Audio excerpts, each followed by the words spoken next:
has labored, he has suffered to lead his people into the land of freedom. He is the Redeemer and the champion of liberty, of human equality.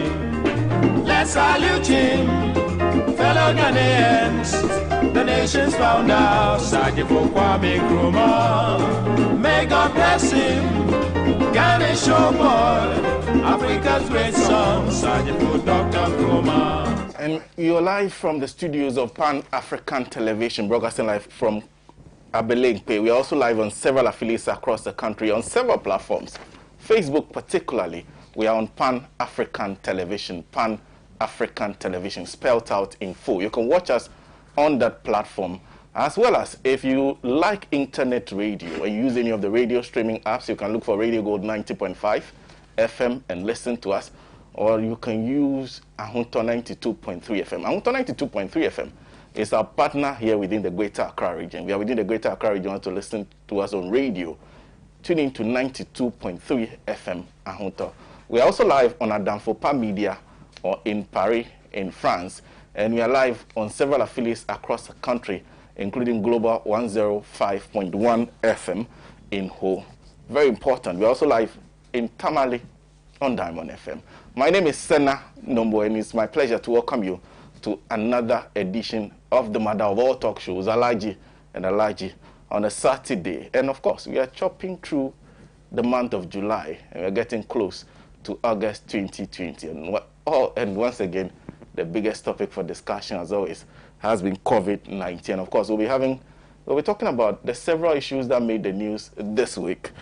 But in the meantime, this morning, if you're monitoring the case count of Ghana, we are 26,572. I'm reading from the Ghana Health Service page, and it is 26,572.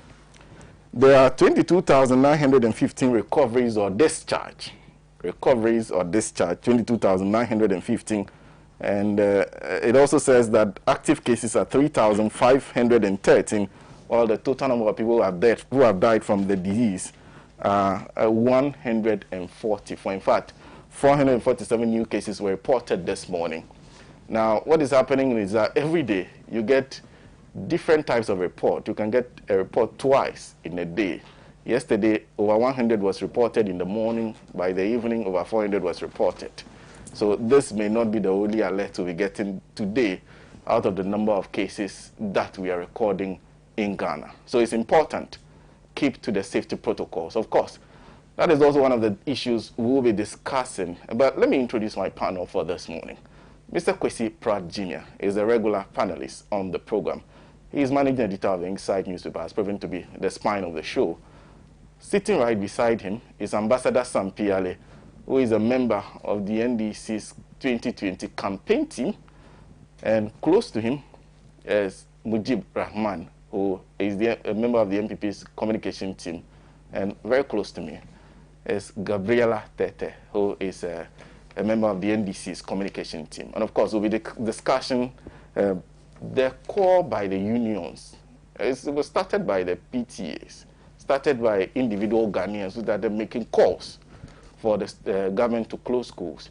The unions joined this week, and one of the issues they are raising is that they agreed on certain protocols, and one of those protocols is that nobody, no outsider, as much as possible, entry by outsiders onto campuses of senior high schools should be limited. And they say government broke that protocol when it decided, without consulting the unions, to do a voter registration on the campuses of the various senior high schools. And so they have joined the call for the schools to be closed. Government says there's no cause for alarm. Not so many of the students are sick yet. When we get to that point, we'll make that decision. And then we'll be talking about the voters registration. One casualty in the Bono region, specifically in the Banda constituency, among several issues that have emerged across the week. We'll be talking about that. And then we'll end with the disagreement between the Ghana Broadcasting Corporation Board and the Ministry of Communication on the other side, either backed by the Information Minister or not. It is unclear yet whether the Information Minister fully backs But she is saying she's trying to integrate the 6 GBC channels into 3 on digital TV. She wants 3 channels. She says she needs the extra 3 channels for, there are some backlog applications that are lying down in her office. She needs space to award some channels. And so we'll be talking about that and the issues being raised by the GBC workers. Once again, thank you very much for choosing Pan-African Television. Facebook, Pan-African Television, very, very important. We'll go on a short break. When we come back, I'll start with the lady to my left on the issues related to calls for the closure of the schools. Stick and stay with us.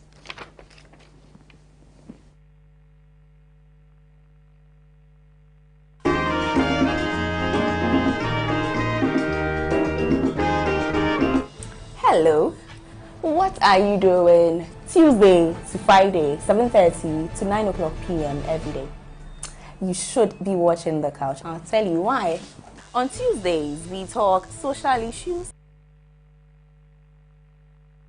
lifestyle, health, all those everyday issues that affect us in the big ways. Late Wednesdays are for book reviews. Thursdays are for the hard talk, those socio-economic, policy-oriented, political questions that demand for the tough questions to be asked. And personality profiling Fridays, when we get to know the stories behind the winning personalities we love. Inspirational story from inspirational personalities. Hey, listen, you really cannot miss The Couch with me, Amma Pratt. Still, the only TV show with a hat.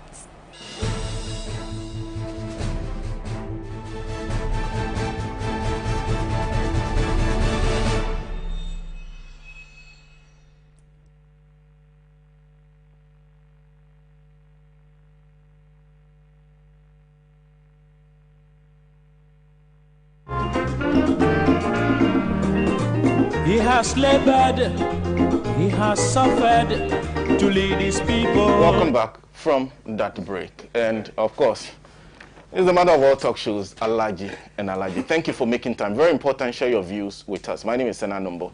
And we're starting with the issue having to do with the teacher unions on one side, teacher unions and of course, PTA national and parent and teacher associations on one side against government. The call is close all senior high schools. Government says not yet. Well, like I indicated, I'm starting with Madam Gabriela Tete this morning. Good morning. Good morning. Oh.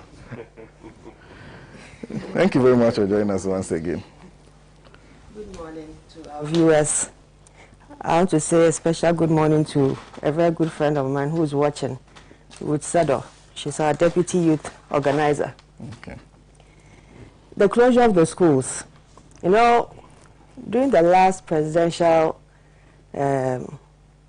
encounter, when the president addressed the nation and informed us that we're going back to some form of normalcy, so we're going to reopen the schools, he listed some protocols that were supposed to be put in place and assured the good people of Ghana, and parents in particular, that provision had been made for detergents, sanitizers, Veronica buckets, PPEs, including nose masks for students, etc. So upon that goodwill, parents agreed and gave up their children to go back to regular schooling. In the presentation, he mentioned that he was adding 2 groups. We had the final year students for the secondary school level. We had the day students who are now going to join their colleague boarders into boarding school. And then we had the Go Track also going back to school. The difficulty with having all these kids in school at one time, I don't know how the government did the simulations for these kids to go to school. But in some of the institutions, what I've heard from both teachers and the PTAs is that there's a problem with spacing. congestion is a problem once again in some schools, because you're having boarders, day students, and a GO track coming into school with the enforcement of protocols, including social distancing. The social distancing protocols has now meant that where you had your bed spacing close to each other, now it's required that you space out the beds as well, not just the tables and chairs in the classrooms, even in the dining area.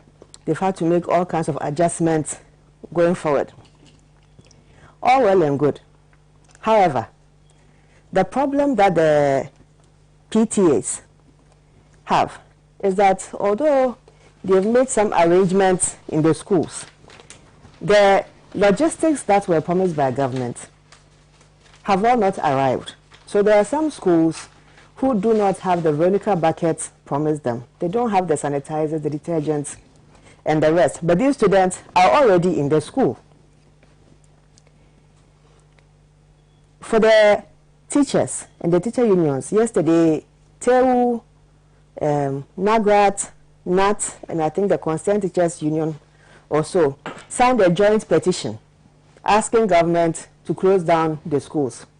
It's interesting because I'm very sure that before government reopened the schools, government did meet with these stakeholders and agreed upon some modus operandi on going to normalcy. So the challenge then is, how come they've done a U-turn within just a month of asking the schools to reopen? Because now we're actually recording cases of COVID in the schools. The preparation level of the institutions appears that they were not adequately prepared for what was for how to run the school system in the pandemic. I've heard the Minister of Education mention that the demand for the closure of schools is not a very strong argument at this time, because when you look at the number of secondary schools, remember 700 secondary schools in the country, and we have just about some 15% of those schools reporting COVID. But the thing is, even if it was just 1%, it's still a worrying situation that has to be addressed. How do we solve that problem? Do we isolate those schools that have recorded those cases and ask those schools to shut down? Or do we wait for the other schools that have not recorded cases to also record, and then when you record, we shut you down? Do we isolate students who have tested positive, take them out of the school population, do the contact tracing, as is the case that was done in the Accra Girls, do the contact tracing, get everybody out into the isolation zone, treat them and return them back? Ideally, that could have been the proper solution. But because government has not been able to provide the other logistics, it makes it difficult to accept that argument that let's go with the first suggestion. Let's isolate the students and then let them treat them. When they test negative, we return them back to their colleagues, and on and on and on.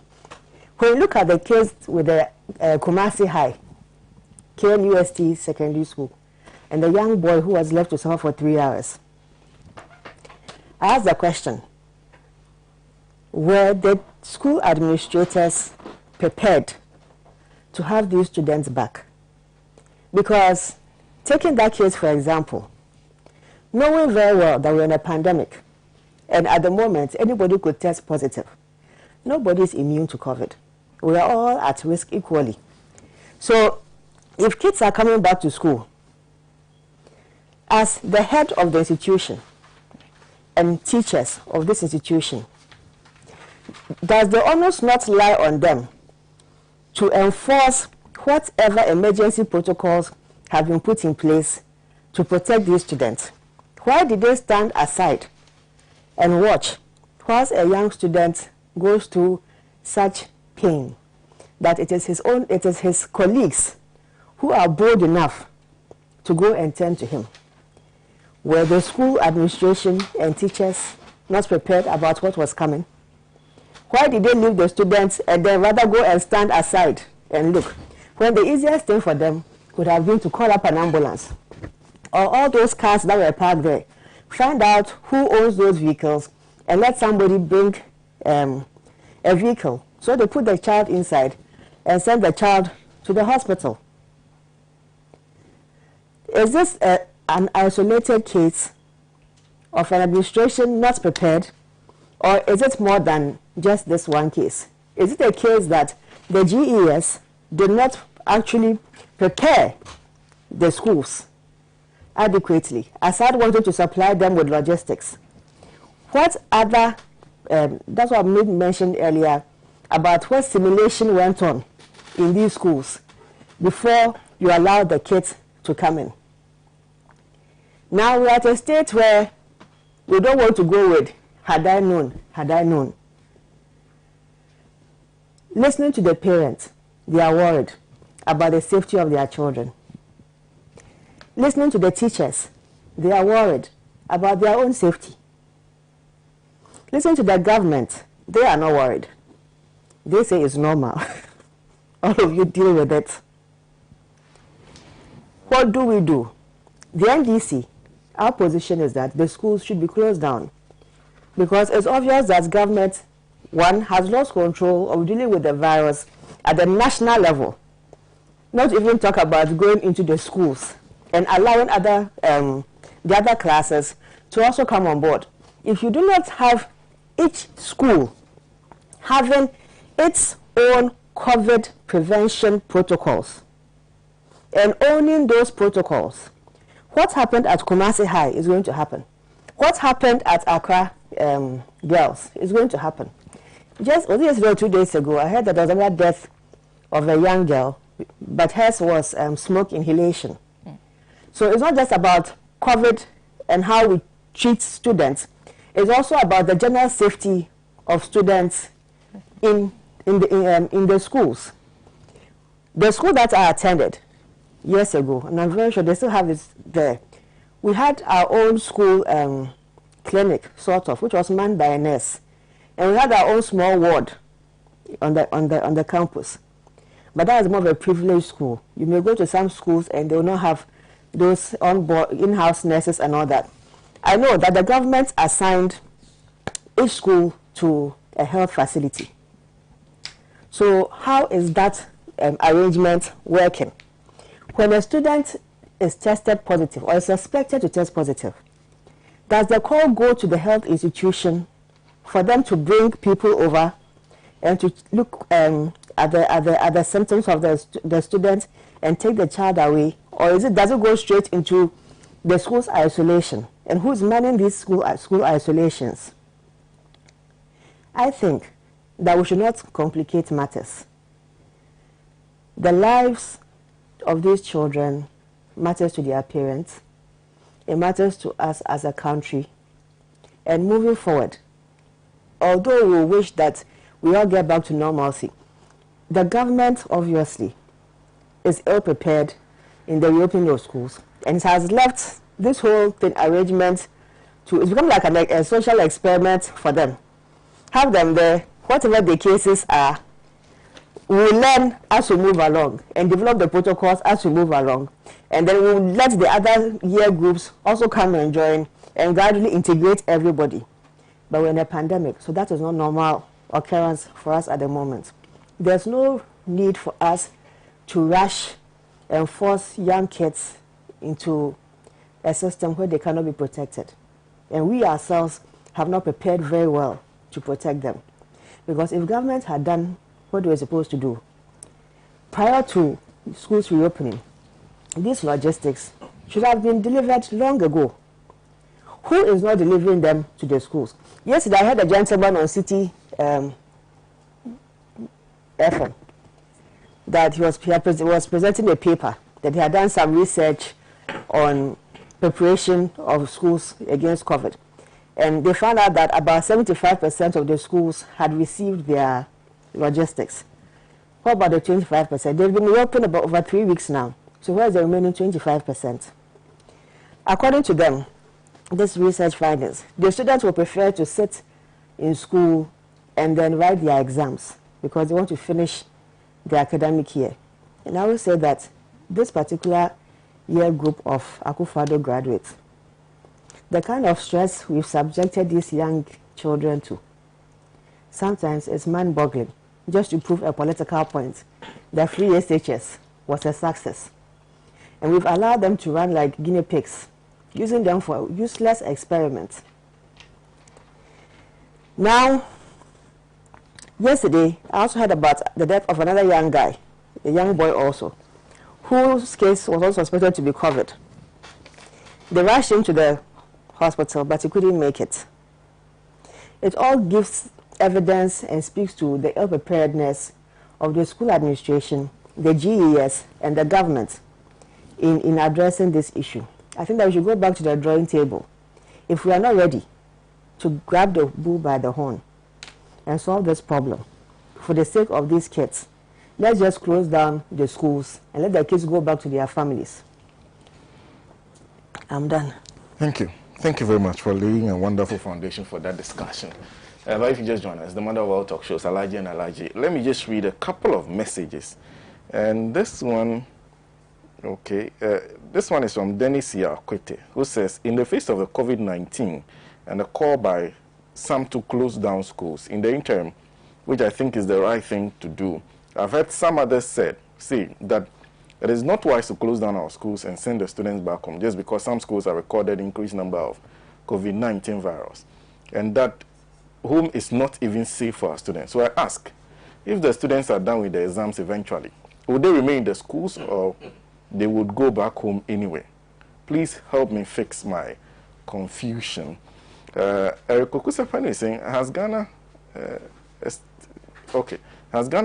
been changed to a police state? I see Ghanaians being searched on passenger vehicles to produce the ID card. Second, without Supreme Court being our last hope to uphold the rule of law. Okay. Thank you. I think he's moving on to the next topic. Mujib. My brother, thank you very much for the opportunity. And Sena, the first topic, unions and parents demands closure of schools and other interest group in the country. I would want to start by saying that it is not for anybody's interest, or nobody pray that across the world what we are experiencing now, especially the impact of COVID and how COVID is ravaging the whole world. But as human beings as we are the first class animals and creation by God. When there are difficult situations, if you go to the animal kingdom, their approach is different because they are animals. But because we are the best of creation with the mind to think and create, when we are confronted with challenges, we always get the solution.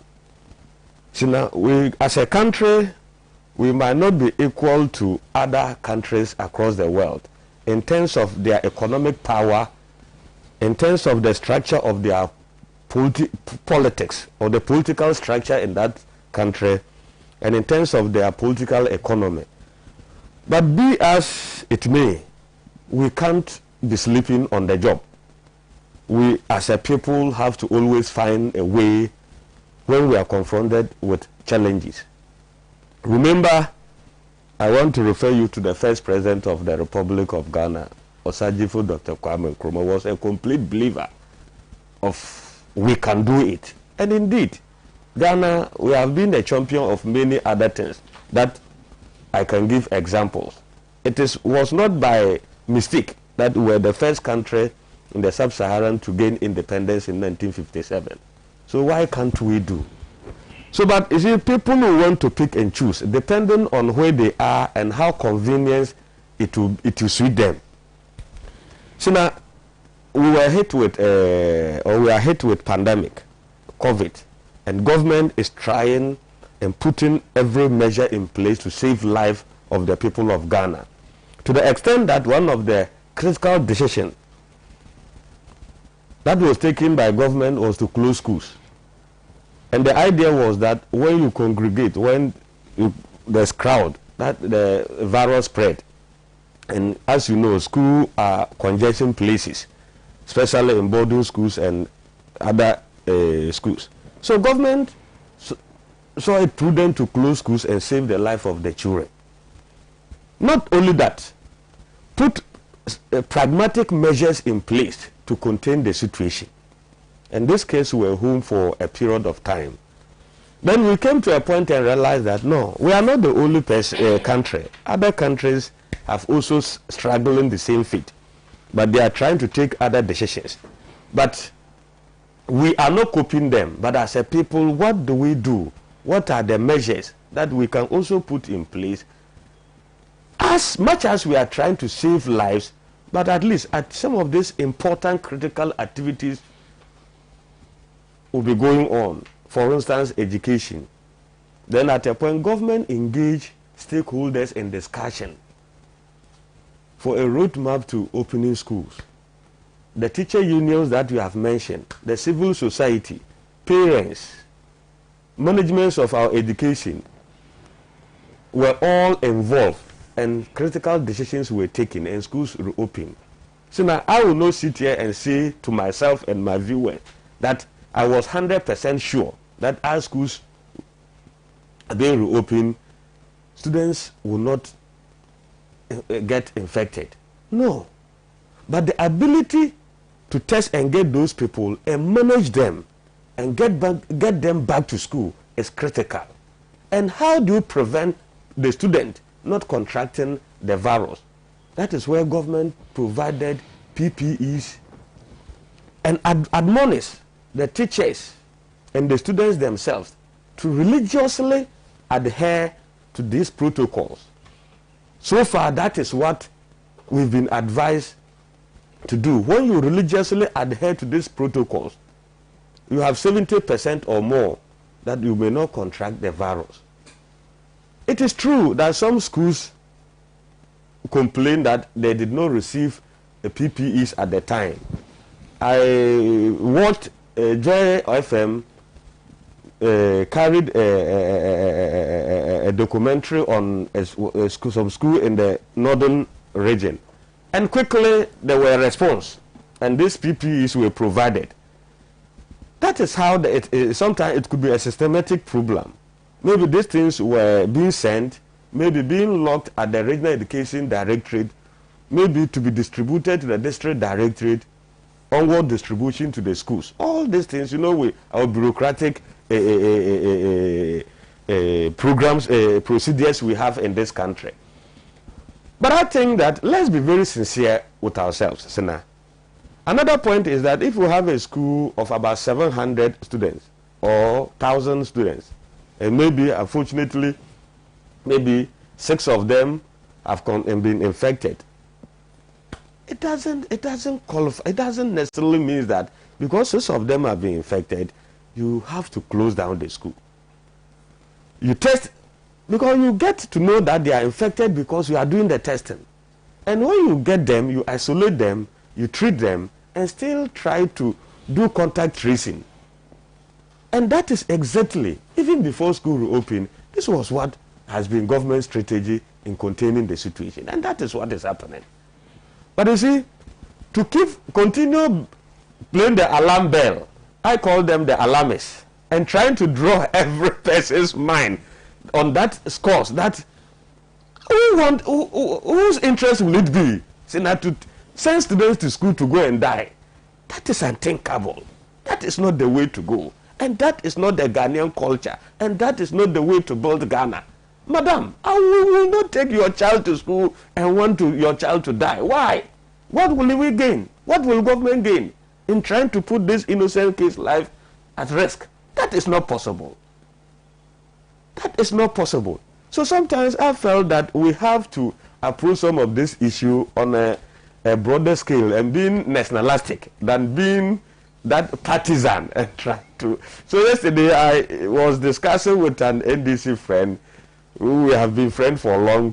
Party don't come into our play. But I asked him, I said, so if maybe, supposing former President Mahama was still on the driving seat, what would have been the alternative? So you close schools in perpetuity forever until the day we wake up and say, oh, there's no COVID, and then you open schools. No, so now I think that we can run the country like that. So I want to sincerely say that parents and teacher unions should look at their stance and support government to achieve. Because I think where we are now,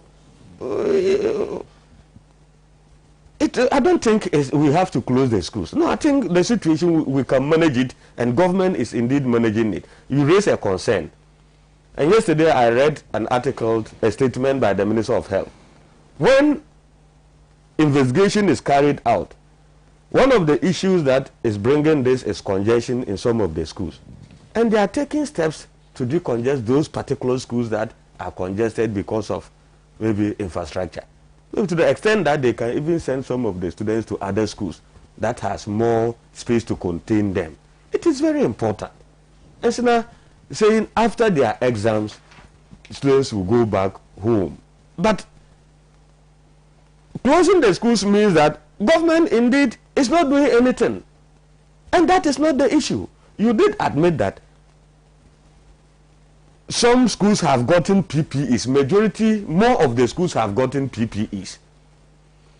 At that level, it is the responsibility of the teachers and other management of the schools to also ensure that the students religiously adhere strictly to the protocol. So now, you can provide me with face mask.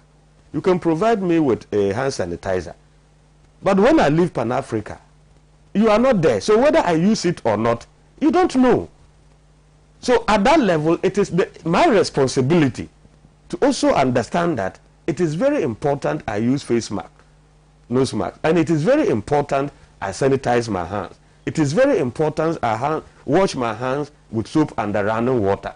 And it is very important in certain circumstances I give distance. And that is why even before the school reopened, the class sizes have reduced drastically. Their sleeping places have reduced drastically. All these schools were disinfected, fumigated across the country at the full glare of everybody. It's an attempt to contain the situation and don't put anybody's life at risk. But Sena, seriously, I always ask myself, I'm a parent, I have kids at home. They don't go out, but I go out to work, make sure I feed my kids. Sena, in the line of that, I can contract the disease. And I go home, I wouldn't know, and I'll go home, and this innocent kid, I will infect them with it. So even sending the children back, how 100% safe it is to let the children go back to school. Madam, you are sitting here, your kids are home. Maybe after here, you don't know, you may have to visit other places before you go home. And along the line, I don't pray, but anybody can pick it. So it's about the strategy and the ability to confront. I think that makes you a very serious leader. It is not for nothing other philosophers have said that it is not only when you are at the moments of convenience that you think that you are a good leader, but when you are confronted with challenges and the ability to overcome the challenges, that makes one distinct and unique. And that is what we are experiencing under the leadership of Nana Addo Dankwa Akufo-Addo. So to allay the fears of parents, the government has promised them, we will protect your children in schools. And that is indeed what that promise is still kept. And will be kept religiously. But there will be either isolated issues. So don't use that to just jump into conclusion that it is government doesn't have the interests of the children, or the life of the children doesn't really matter to government. That is not the best way to go as a country. So now, let me calm down. We still have other private organizations that are running. We have government institutions and government agencies and departments that are running. And you hear some workers, for instance, at BOST, has been infected, and some at Ministry of Finance have been infected. But that doesn't, even Parliament, that doesn't mean that you close the institution in perpetuity. No. Exactly, that is why the schools were closed temporarily, and that the measures are in place. So when you test, you do the testing. When you do the testing and isolate, the institutions still run. But when you go to for instance, Minister of Information, and you get 2-3 people infected, how do you close down the whole ministry? And so now, if you decide to close everything in this country, then where will be the future of Ghana? And when we know, sincerely speaking, if we are not the only one, other countries are also putting measures to overcome. To the extent that we've been told that it will not be anytime soon now we'll get vaccine for the virus. Until then, our countries are managing to paddle their own canoe. So why should we be left behind as a people? So let's be very sincere to ourselves. So now how can we continue to lock down this country for 3-4 months? Everything. So I think that the teacher unions have expressed their opinion, but I think that government is doing better, and the situation is not as that gloomy, as that bad to warrant the demands of the teacher union. But I think they also have a lot to do. For instance, what I read about the Kumasi incident where the student died, it is pathetic. So now, in basic education, the property of the child, the teacher in school circles, is the child. So, and I'm very happy, excited that they have set up a committee to investigate into the matter. Because if you breach your legal duty, the law has to take you on. Why are you there as a headmistress? Why are you there as a senior housemaster? Why are you there as a housemaster? It is your responsibility because there's a child, because there's a student. That is why you have been employed by state institutions to take care of their case. Not only to impact knowledge on them only in the classroom. Outside the classroom, the teachers still have a role to play. It is very, very significant. That is why the educationists will tell you that the teacher property in the school circle is the child. So the interest of that teacher is to protect the child at all circumstances.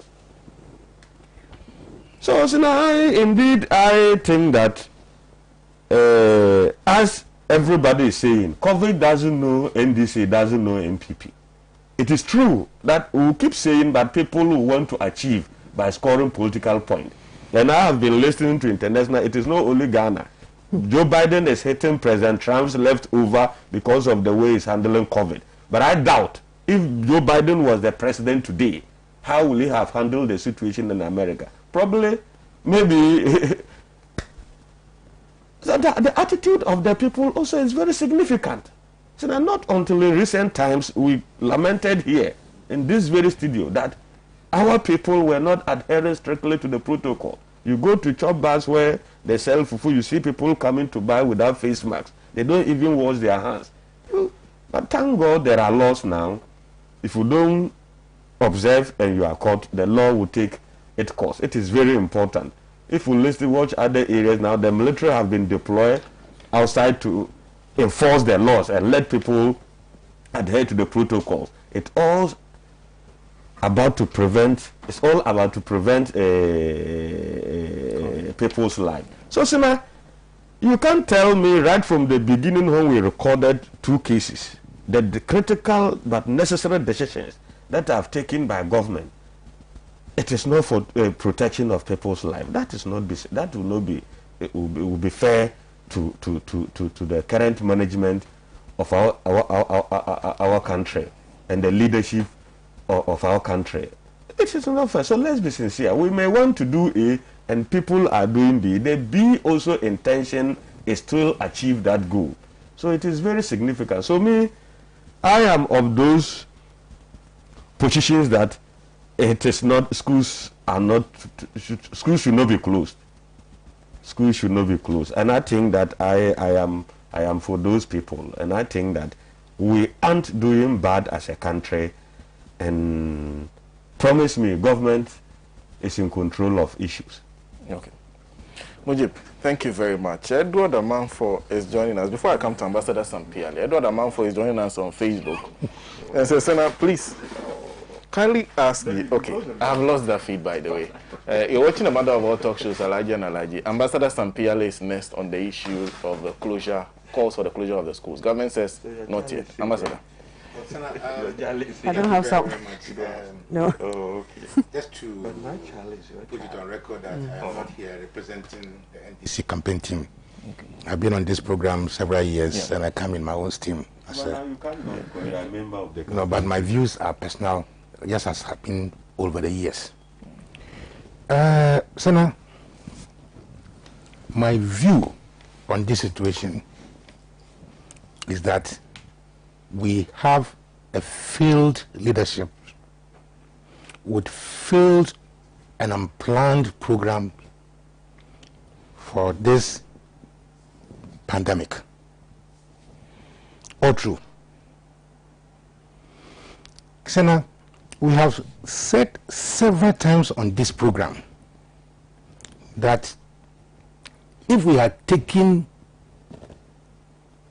policies instead of political announcements, we would not have been where we are now. I want to remind you that Ghana recorded its first COVID case several weeks or months after it has started in China. And that if we had taken the pandemic serious, or capable of spreading to our end, we would have taken more pragmatic decisions. At that time, prevention or protection should have been our policy. We should have taken a decision that we would not allow the disease to come into our country. And you know what we could have done? Since that at that time, the disease was coming through persons who are traveling from outside, immediately we should have shut down our airport and closed our borders. Immediately.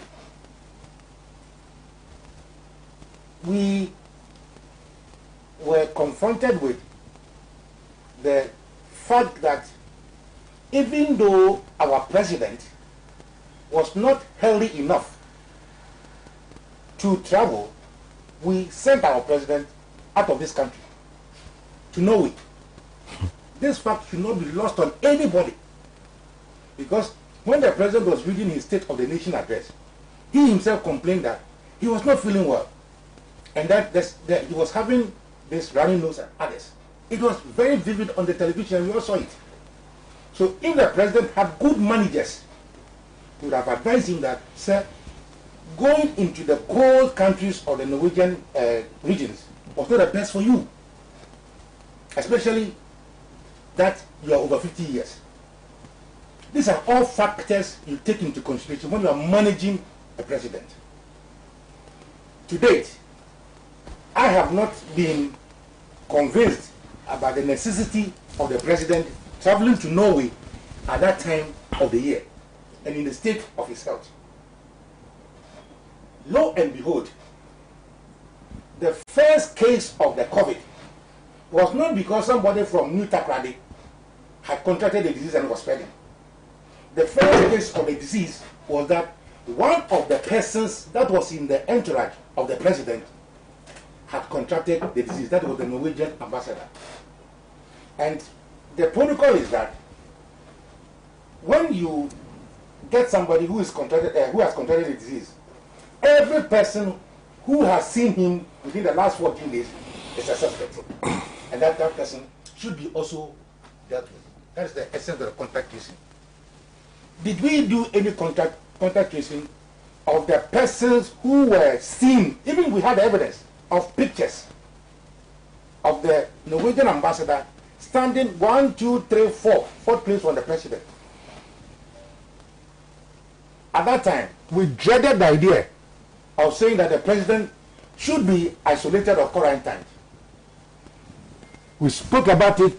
People insulted us. Now today, Mujid, the president has been isolated or quarantined. So if we had taken this decision earlier on, Sena, my view is that we would have prevented the spread of the disease. Let that pass. Let us look at the measures that the president had put in place to prevent this COVID. One of the most intelligent things that the president said, which, if albeit has been proved to be another plagiarized statement, was that we can bring back the economy, but we cannot bring back lost lives, human lives. That was a very profound statement.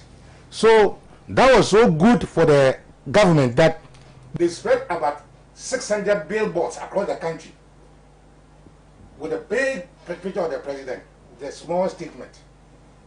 Unfortunately, that advert misfired, because when the president was talking about stay safe, stay home, stay safe, he was not even wearing the nose mask. The president was not wearing the nose mask. And if you are a teacher and you are going to teach, the student must have confidence that you yourself, you have the stuff to be able to impart the knowledge. Not so. Yeah. So that statement that he made, that profound statement, he himself abused it. Let us look at another policy that another thing that he said. In a conference with the ECOWAS leaders to find a common solution to the problem, the president also made a very profound statement to his colleague West African leaders that they should not look at the examples of other countries, but they should look at their own situations to take decisions. Not so. Mm-hmm. Not so. Yeah. At that time, what was our infection rate? At that time, what was our infection rate? It has quadrupled ever since he made that press conference. Not so. Another statement that the president made, which is quite profound, was that he was going to take decisions based on medical and scientific advice. Sena, if you are talking about medical scientists in this country, are you not talking about Ghana Medical Association? Are you not talking about Noguchi and other well-known scientists?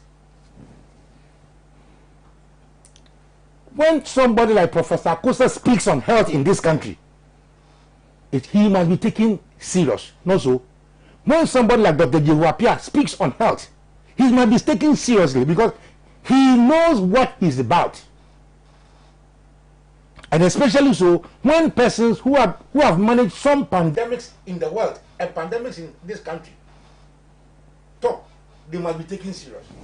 And it's for this lost opportunity that we have come to where we are, because the president missed the opportunity to unify us as a country for the fight against COVID. I'm saying this in relationship to the fact that His Excellency John Dramani Mahama, knowing that in the NDC we have competent medical health personnel, he put them together. You understand? Because this pandemic, like Mujid is rightly saying, does not know NDC and that does not know MPP. So for our collective fight, we need to come together. He put up a team, and the team was what? Just that rubbished. And today, whatever that team said has come to pass. Sana, let's come to the issue of the schools, whether to reopen or not to reopen. One of the measures that the government took, like Mujid said, was to close down schools or any place of mass congregation. Not so. And the schools were closed upon the fear that when the schools are in session, the infection rate would expand. At that time, when the schools were shut down, what was the infection rate? Has the infection rate gone down? So now, when you make a policy, the policy should be directed at resolving a problem, not so. But when the policy in no way addresses the problem, then it's a failed policy. Then it is a failed policy. In this country, I think whenever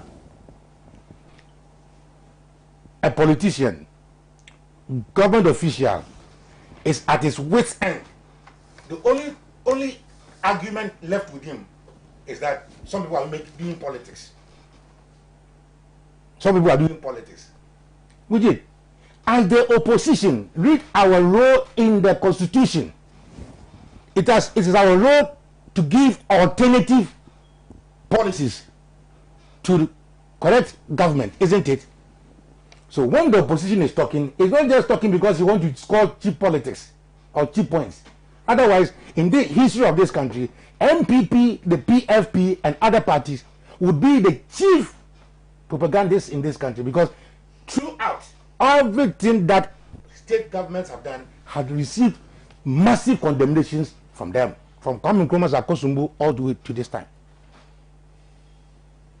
Now, you put a policy saying that students should go back to school, and all parents, even though apprehensive, then decided to find out why the president is sending the student to school. Not so.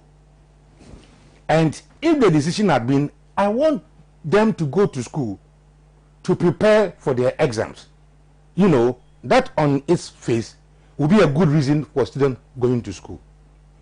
But what exams are they going to write? I think it's the West African examination conducted by the West African Examination Council. And the West African Examination Council is not made up of Ghana alone. We have Nigeria, Gambia, and other countries. So, whereas other members of the West African Examination Council group are saying that we, for example, Nigeria, we are prepared, you know, to forego 1 year of academic life than to expose the future generation of Nigeria to harm. Did you hear that, Sena? And other countries have done that. So, even though it's imperative for the student to write such an examination, they are not to be led like sheep to the slaughterhouse. Are you following what I'm saying? Now, if you have taken the decision because you want us genuinely taking a decision to send it to school, then the president come out and say, look, I am sending you back to school as Akufo-Addo graduates. Earlier on, he has said that he wants the student to study and pass so that he will shame the critics. I see before the SSS, Free Senior High School, students have not passed examination before. And if it's on record that for the past 3 years, the Ghana, this country Ghana, has dropped last on the West African Council examination timetable. They have dropped last. What's the record? If you want the record, you Google. You see, you are sitting at Google. No. I am telling you that for the past 3 years, Ghana has dropped last in our education. Uncle, we need the facts. Let me finish talking. I'll give you the facts. I mean, this you don't lie. And somebody like me will not come on left hand and lie. In the time of John Mahama, for the 3 years or 4 years of John Mahama, check, Ghana was almost first or among the best. Check, Examination Council reports. So if you want your graduates, Akufo-Addo graduates, to excel so that people will vindicate you for the free senior high school, well, then put in measures that will protect the children. The president came on fellow Ghana, he came to my home and told me that I have provided 600,000 face masks, so. And lo and behold, it came out that some of the schools had not received them. Even if the issue was on face masks, Sena, from where I come from, do you understand Fanti? Do you understand Fanti? Not so well. They said, a naked person. If a naked person says you give you cloth, look at what he's wearing.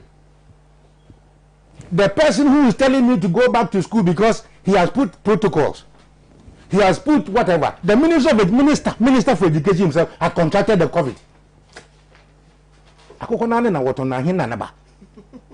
The person, the minister of education, who himself is supposed to be the lead person in education, has fallen.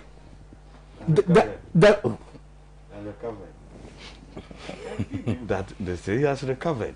And whether he has been recovered, I'm happy he has recovered. But the fact is that he was attacked by COVID.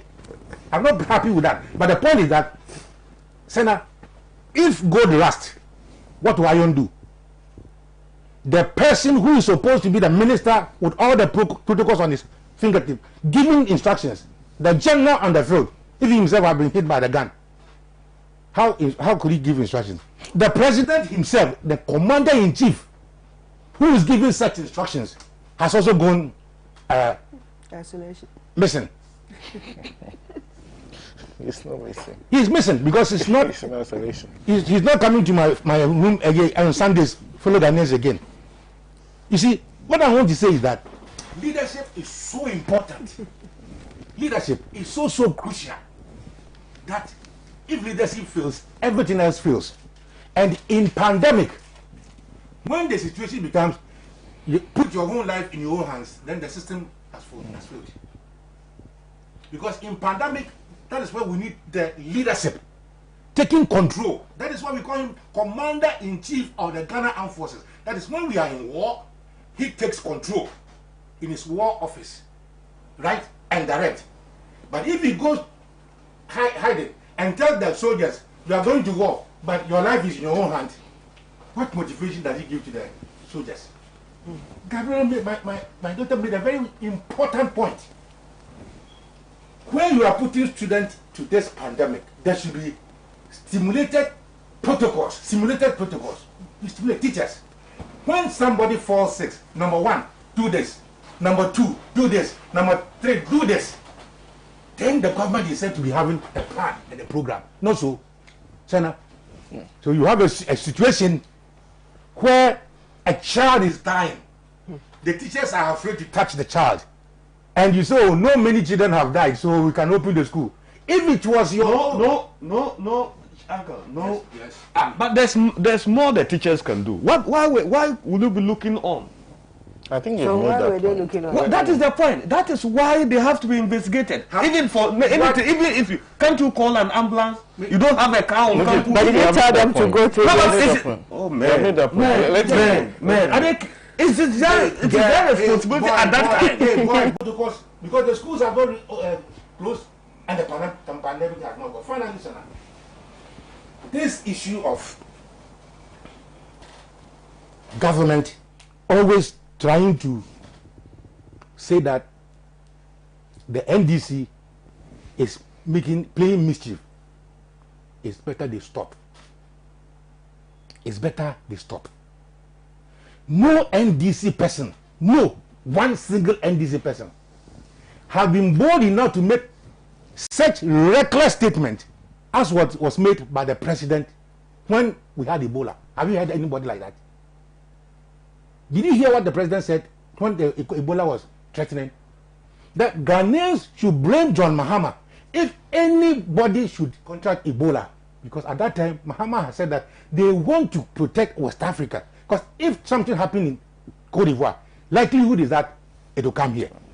And the Franti says, so what to say, a Bobby Echi woman, I can say, sorry, so, and can say, sorry, me so. Are you following what I'm saying? Look at the statement he made. Has any NDC person made a statement similar, equal, or proportionate to that? All we have been doing, look at John Mahama. All he's been doing is that for the better part of the 3 months, he was distributing nose masks, distributing food. That's what he's been doing. What were you doing for the first 3 months? Sharing food as if you were feeding dogs. That's what you have been doing. I least expected that the government would even add, as part of its achievement, supply of free water and supply of what? Electricity, free electricity. But they have added it to your advantage. Mujib, this is where the politics comes in. This is where the politics comes in. You supply water in pandemic, not so, and then you charge that as your achievement. Meanwhile, after the pandemic, no, the pandemic is not even over. The first 3 months you supplied water, not so, and at that time the rate of infection was maybe 200. Now the infection is 600. You have stopped the distribution of the free distribution of the water. You have stopped the free distribution of electricity. So what are the people to do? Mujib, what are the people to do? Now they can go to the sea and swim. Now they can use solar panel. Mujib. So I will answer you. I don't need your answer. Then the viewers understand what I'm saying. You know, so take every measure and evaluate it as a Ghanaian and not as an NPP communicator. Evaluate it as a Ghanaian and know that what John Mahama has done, what NDC people have done, and what MPP people have done. You are even going to distribute sanitizers. Shamefully, you put MPP colors on it. Shamefully. And you say somebody is politicizing it. It's my prayer that this student will be protected. And then they take over. We need to look also at the role and authority of the Ghana Education Service. After this pandemic or during this pandemic, there must be a national debate about what authority the GES has over children of parents. Because if I send my child or grandchild to school, I am sending them there for them to be educated. Not so. They are either going to be educated free, direct free, as they are doing, or I'm paying my taxes to get a child educated. I don't send my child to school and give you authority to bring policies that will expose him to death. So the teachers are saying, we are going to teach the children. No, so it is not you, Minister of Education or the Director of Education, who is going to bury the children when they die. And somebody with one child, when he loses that child, and it's your mother or brother, you sister, you see. I think that the horse has gone out before we are trying to close the stable. We should send medical teams. You know, John Mahama said he didn't believe that before you send the student to school, you should have tested them and continuously testing them. If you have been in a boarding school at my time, you will have known the psychology of students. Did you meet Lady High Hill? Not but you heard it.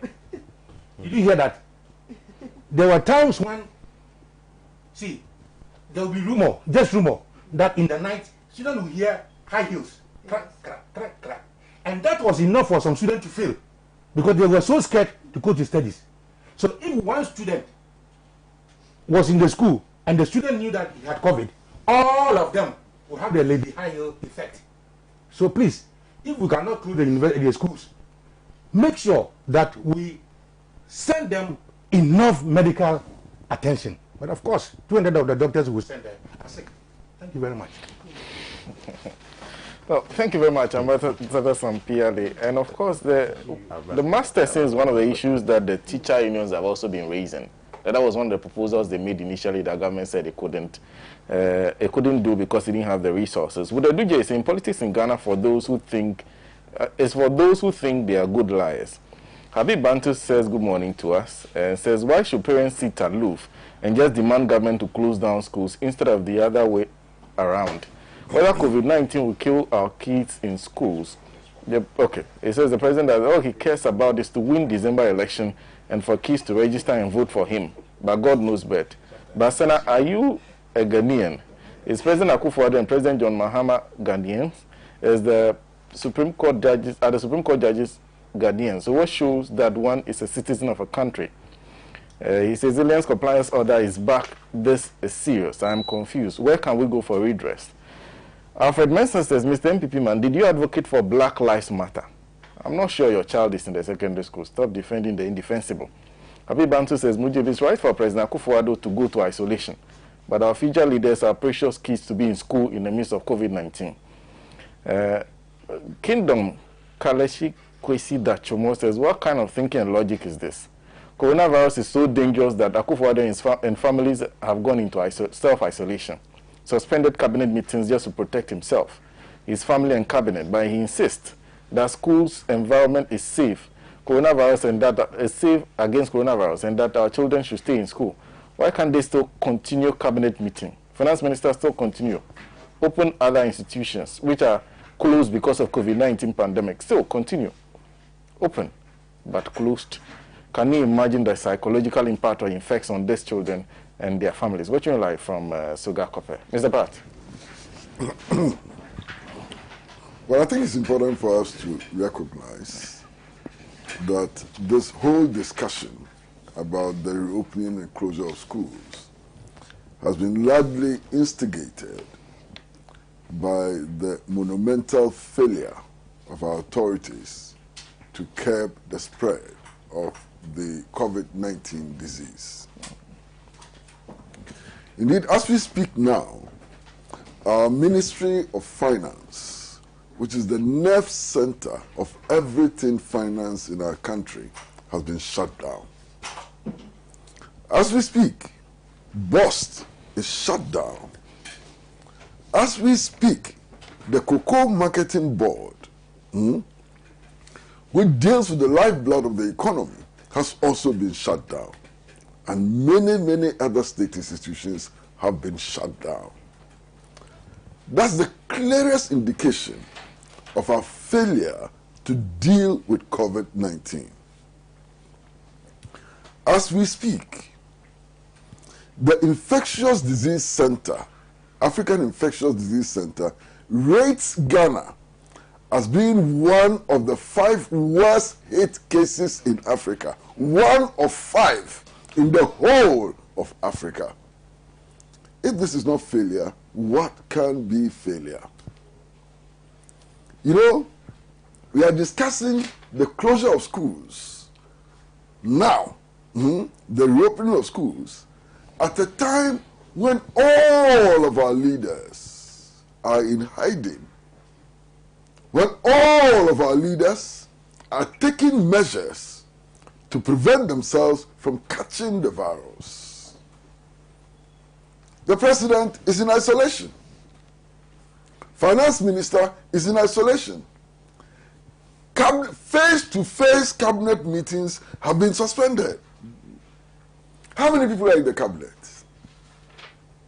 Look at the number of people in the cabinet. They have decided that for their own safety, it is no longer wise for them to meet. These are leaders who can protect themselves better than anybody else. What do these members of cabinet need to protect themselves that they can't get? And yet, we are insisting that more than 1 million students should congregate. They, a few of them, a few hundreds of them, maybe 100, 200 of them, will not congregate because they are afraid that if they congregate, they will catch the disease. But more than 1 million students should go and congregate. Does this make sense? Obviously not. It doesn't make any sense at all. In any case, what is the purpose of reopening the schools? Somebody must give us one good reason why it is imperative for the schools to open. Listen, we are told the schools are reopening so that these children may be able to take the examinations. What is the compelling need for students to take examinations? There's no compelling need for students to take examinations. Because if it's about students moving to the next level of education, they can move to the next level of education without having to take these examinations. One, if you take the senior secondary schools, every educationist will tell you about what has come to be known as continuous assessment.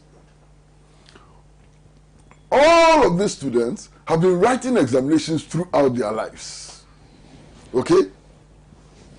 So it is possible to put the results of the examinations that they have sat over a certain period, aggregate it, and score them as a basis for them going to the next level. It is not impossible, it is sensible, especially in a COVID-19 situation.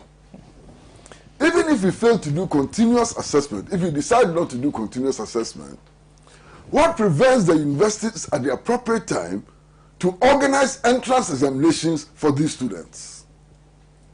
Doesn't it make more sense? What prevents the teacher training colleges, the nursing training colleges and so on from organizing entrance examinations in order to facilitate the migration of these students from their current level to the next higher level? What prevents us from bringing the two methods together, continuous assessment and entrance examination as a basis for qualification to the next level. So this whole insistence on taking examinations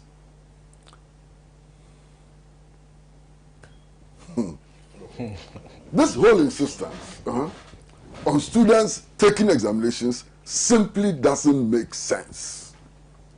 There is no sense in it.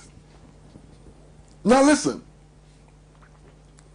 you have the Teachers and Educational Workers Union. You have the Ghana National Association of Teachers. You have NAGRAT.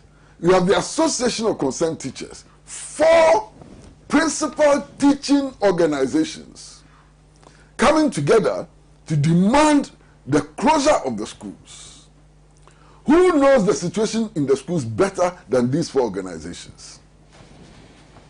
These are associations of people in the schools, professionals in the schools, managing the schools and teaching in the schools.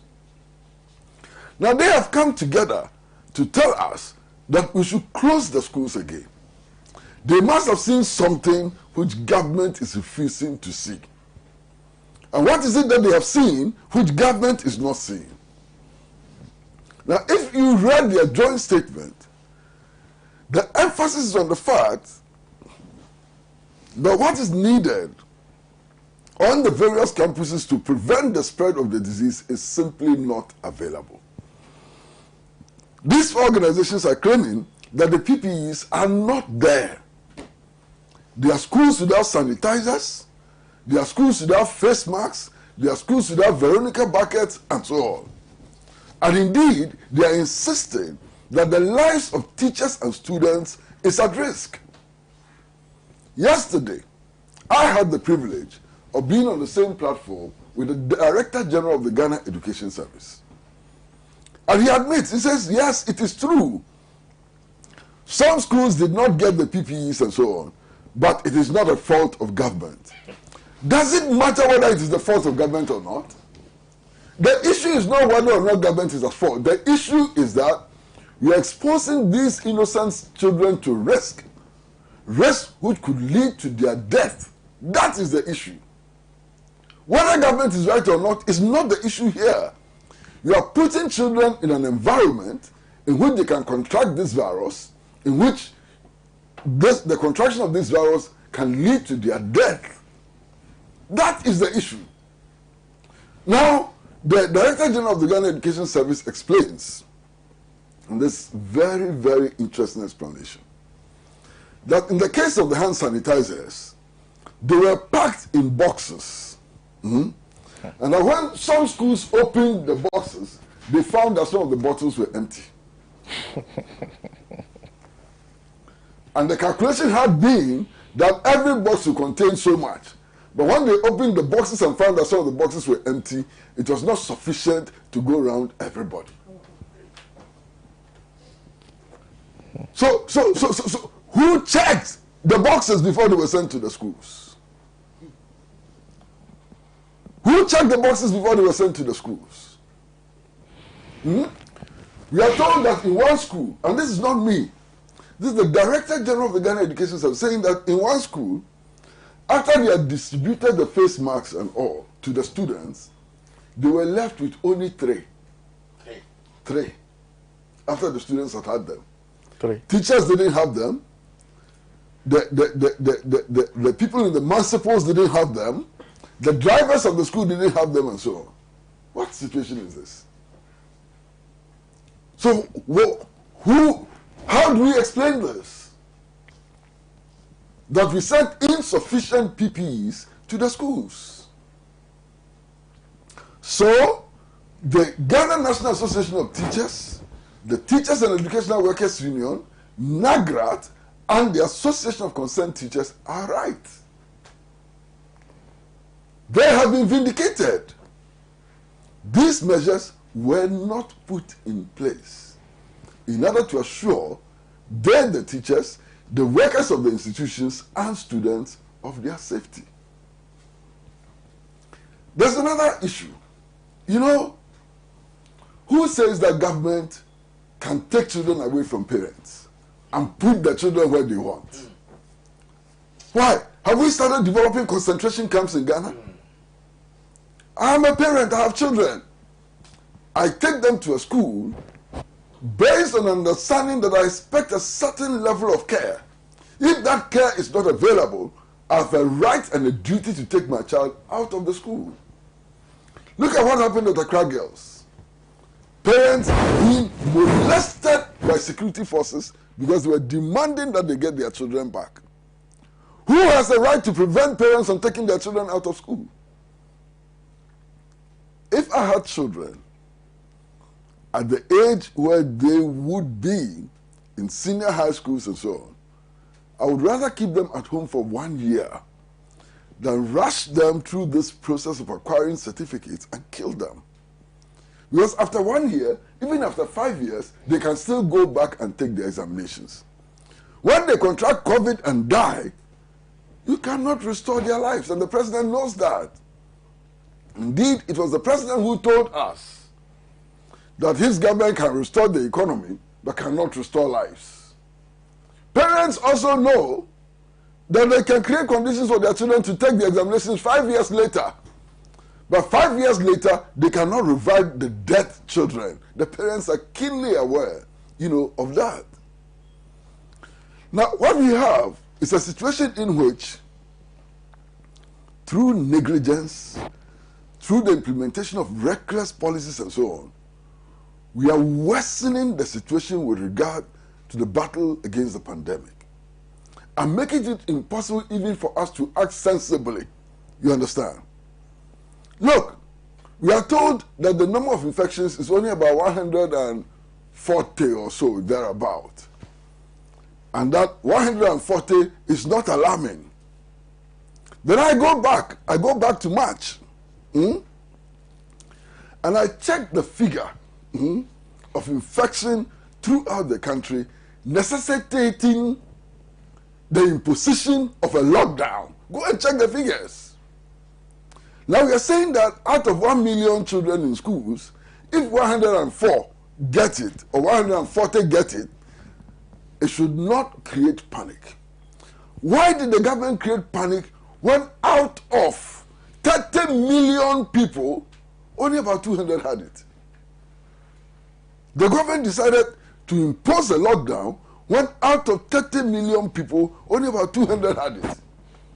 Now, out of 1 million people, 104, 140 have it. And you said, don't panic. Why did the government panic? And then we are told that, oh, this is universal. It is happening everywhere and so on. That is a lie. It is not happening everywhere. If you look at Africa, Ghana is number 4 amongst 5 countries which are most infected. 5 of the most serious cases in Africa, Ghana is number 4. You understand? If you go to a country like Mauritius, Mauritius had about 200 infections. They took measures, and over the last 4 weeks, Mauritius has not recorded even 1 case of infection. That is what you should be looking at. Now our policymakers are telling us that, oh, look at America. Look at Britain, and so are those the examples you should be copying? Those are the worst cases in the world. The worst cases in the world are coming from the United States of America, from Brazil, from Britain, and so on. So we are not looking up to the United States of America. And then they are deepening the complex of inferiority amongst our people. They start by telling us that, oh, as for us, we are only a poor country. Even if America is this, why are we worried? What kind of inferiority complex are you showing in our people? Who says that America is better than Ghana? In what way? Look at the resources that we have in this country.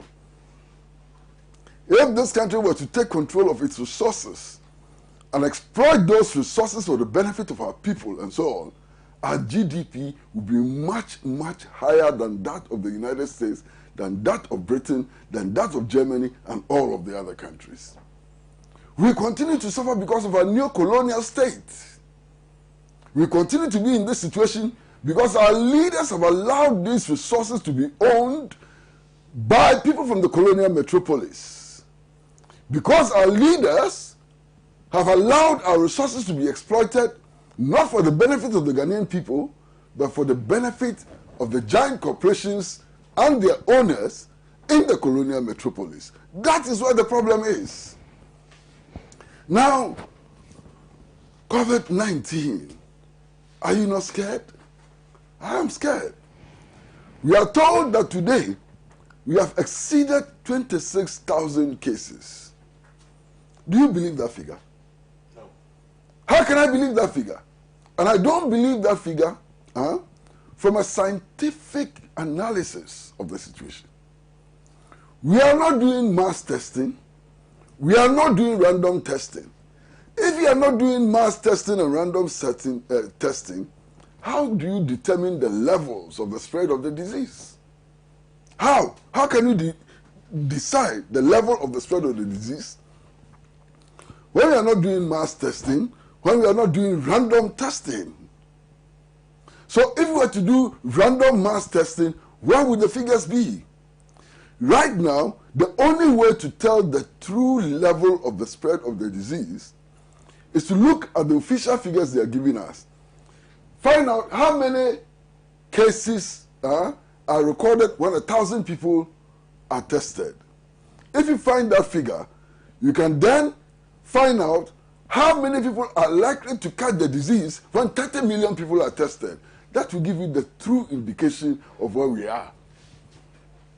So the 26,000 is just a joke. The figure of 26,000 they are giving us is just a joke. In any case, all of us live in this country. All of us know that on a daily basis, Ghanaians are dying who are not being subjected to post-mortem examination. Many of us die, and in 3 to 4 hours, we have been buried already. No post-mortem examination. How do you know what killed them? So they come and throw figures in our faces that only so many people have died, so we are comfortable. If we were to carry out post-mortem examination for everybody who dies in this country, would the number be the same? We are lying with statistics. We are lying with figures. Because we know people in our communities who have died who were not subjected to post-mortem examination. That is the problem. Initially, when this virus started spreading, we could be sure that it was being spread by those who have traveled and come back into the country. Today, we know as a fact that we have reached the stage of community spread of the disease. You don't have to travel to get it. You don't have to get into contact with people who have traveled to get it. You can get it just by moving around and so on. This is how public recklessness, this is where public recklessness has brought us. Because if we started rigorous testing, as was advocated by the Ghana Medical Association, not me, would we be getting here? We wouldn't be getting here. We are here because our authorities refused to listen to sound biomedical advice. That is what has brought us here. Did you see the statement which was issued by the Ghana Medical Association about the MPP primaries? Let's wake up. Master, we have told parents, we have told parents that under no circumstance would we allow parents to visit their wards in the schools. Alright? Yeah. So if parents even manage to get iron masks, if they manage to wear iron masks, they will not be allowed into the schools. And yet, we are seeing videos of politicians entering the schools and campaigning for votes. Somebody must tell me how that is justifiable. And that has been condemned. The parents did not send their children to school for half-baked politicians, empty-headed politicians, to storm the schools to go and campaign for votes.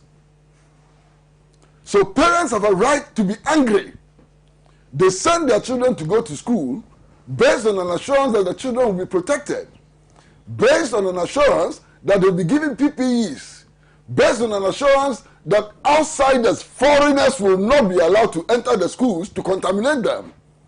Now parents are sitting at home and seeing politicians, some kind of politicians, storming the schools and polluting the schools. Don't you think the parents have a right to demand the reopening of the schools? They do have that right. In any case, as I said earlier, they put us into situations which are extremely worrying. Now, you've put in the children in schools. They are sleeping in dormitories. You've allowed politicians to mingle with them. Now you are going to allow Electoral Commission officials to mingle with them and political party agents to mingle with them. You've created a huge problem for us by acting illegally. You know why they are acting illegally? Because the secondary schools are not legal registration centers. So? But the registration are the secondary schools have not been legally designated as registration centers. So registering in the secondary schools is an illegality. It's an illegality, you understand? Now, after doing all of this, now you turn around, look us in the face and say that, oh, even if the children go home, their homes will already be infected. What logic is that? So you knew that the homes, or some homes were infected, and you still decided to bring the students together to take examinations, needless examinations. Where is the sense in that? Where is the common sense in that? I am totally disgusted. Now, some experts are telling us that, look, to be safe, because the children have already been in environments which are infected, if the children have to go back home, they have to be tested first. And they have to be quarantined for 2 weeks in order to prevent the situation where the infection will move from the schools into the homes. Look at the problem they've come to put on our heads. Look at the problem they've come to put on our heads. This whole exercise was useless and needless.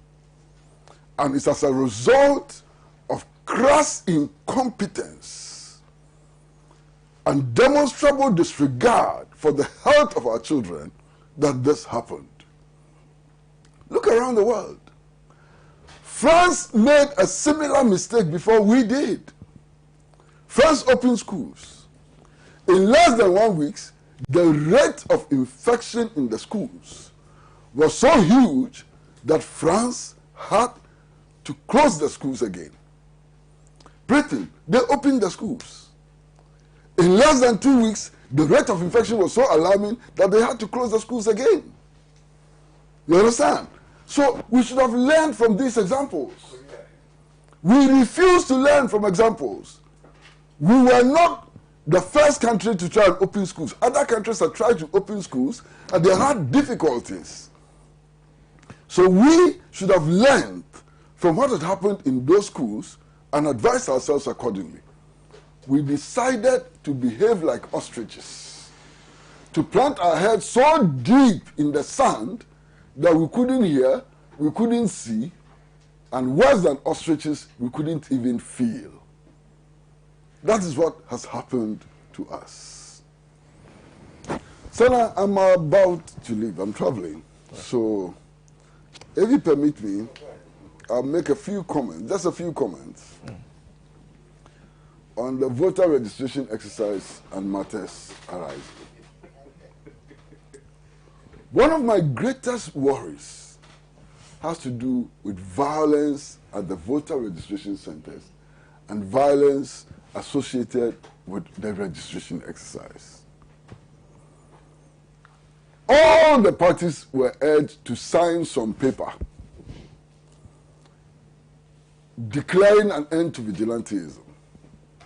And I said quite loudly that signing that piece of paper was a useless act, which would lead to nothing if there was no genuine commitment to the maintenance of peace through our election processes.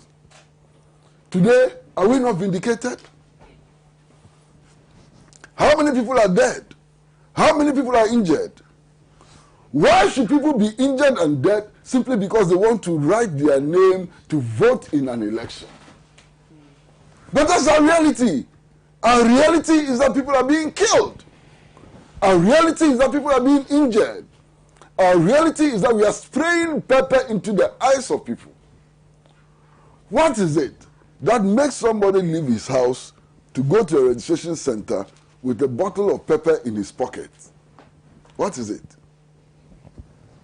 I feel ashamed that this is the level we have reached. And I still insist that we need to take concrete measures to fight against vigilantism, political vigilantism. Because if you don't stop political vigilantism, what is going to happen in our country will make Afghanistan look like a rose garden. We need to take some measures. We need to act against political vigilantism. It's a threat to our democracy. And it is manifesting in this registration exercise. And I'm very deeply alarmed. Now you take that aside. If you take that aside, I'm also deeply worried about the manifest incompetence of the Electoral Commission.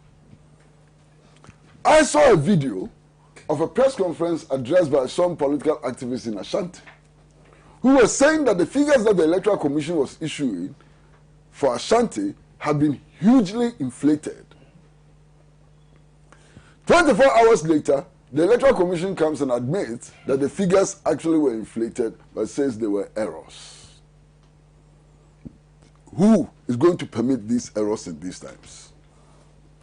So if they had not been exposed, would the Electoral Commission have admitted that they were errors? Why these errors? After all the training they assured us that they had done and so on, look at the monumental errors they are making. Errors which can form the basis for the rejection of election results. Errors which may become the very basis for the eruption of violence and so on. I am surprised at the level of incompetence being displayed by the Electoral Commission. Before the registration started, they gave us all kinds of assurances that, oh, those who are 60 and above can register at the district offices of the commission and so on. Go around and see how many people are registering at the district offices. And the type of people who have been allowed to register. I've been around. I've seen old ladies who cannot walk and so on, infirm people in these queues going to register. Of course, the consequences for the spread of COVID-19 is so high. I've been to registration centers where the equipment has not been cleaned. The same equipment has been used for 5 people and so on. Are you not worried? Are we not frightened? Master, I've been to registration centers and what I've seen has been totally shocking. Look at these noises which were being made about the people from the Volta region. Are you not ashamed? I am ashamed. I'm ashamed. Completely ashamed. In any case, like the opening of the schools, the registration exercise is a completely needless exercise. Why? We were told by leaders of the NPP that with or without a new voters register, they can still win clean, credible, and fair elections. So why did we have to compile a new register? Waste the resources of the state, waste our time, and open people up for COVID-19 infections. I can't believe it. I can't believe that this is happening in my country. Total recklessness, absolute recklessness. But this is what we are confronted with. I decided that I was going to register, knowing fully well that I was taking a risk. I knew that in the process of registration, I could contract the virus, and that I could even die before the elections. But for me, I decided to register to contribute to change. To contribute to change, which would make sure that in the future, we would not get an electoral commission which would be behaving the way this electoral commission will be behaving. To contribute to that change, which would make sure that our parliament would take the interests of the people into account when it is approving CIs and so on, that our parliament would take our interests into account. I took the decision to register and to vote to send a signal to the judiciary that in coming to conclusions, in making decisions, they ought to take into account the political, social, economic, and other consequences of their decision. And I have registered, and I will vote on December 7th to make my point. Now, finally, the issue has to do with the Minister of Communications directing the Ghana Broadcasting Corporation to release 3 of its 6 channels. First question, what is government going to do with the 3 channels which will be released? You have not been told. GBC has been told to release 3 of its 6 channels. Why? For what? They must tell us. GBC is a collective property. It belongs to all the people of Ghana. If government has some brilliant ideas for which it needs 3 channels, we must be told. So far, nobody has told us what those 3 channels, 3 frequencies are going to be used for. Who, more than GBC, deserves to have those 3 frequencies? Who? Who is government going to give those frequencies to? I don't know. That's one. Now, number 2, the Ghana Broadcasting Corporation, in terms of administrative structure, does not fall under the Ministry of Communications. The Ministry of Communications has no authority whatsoever to issue directives to the Ghana Broadcasting Corporation. So what is happening? Yes, for administrative purposes, the Ghana Broadcasting Corporation falls under the purview of the Ministry of Information. But even then, the Constitution takes steps to insulate the Ghana Broadcasting Corporation from the control, its editorial policy and others, from the control of the Ministry of Information. So, who gave the Minister of Communications the authority? How did she come to think that she has authority to be ordering the Ghana Broadcasting Corporation? There are all kinds of suspicions in the air. They are suspicions. But suspicions have their own weight. The suspicions make their own impact.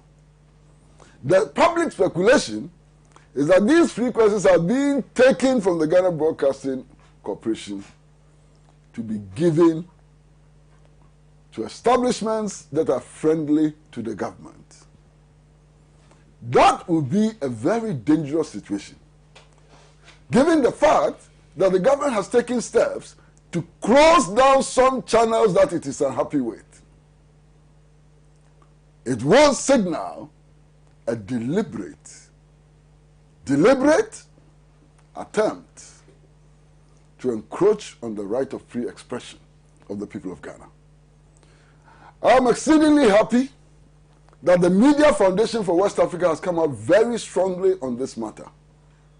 I'm extremely happy that several civil society organizations are speaking out on this matter. It's our duty as Ghanaians, irrespective of the political parties we belong to, irrespective of our political and social orientation, to speak and stand up for an independent and free media in our country. Boss, thank you. Thank you very much, Mr. Pratt. And what we'll do briefly is to take a short break. Mr. Pratt will take leave of us. He's unable to stay till the end of the program. When we come back, we'll continue the rest of the discussions. The mother of all talk shows, Alhaji and Alhaji.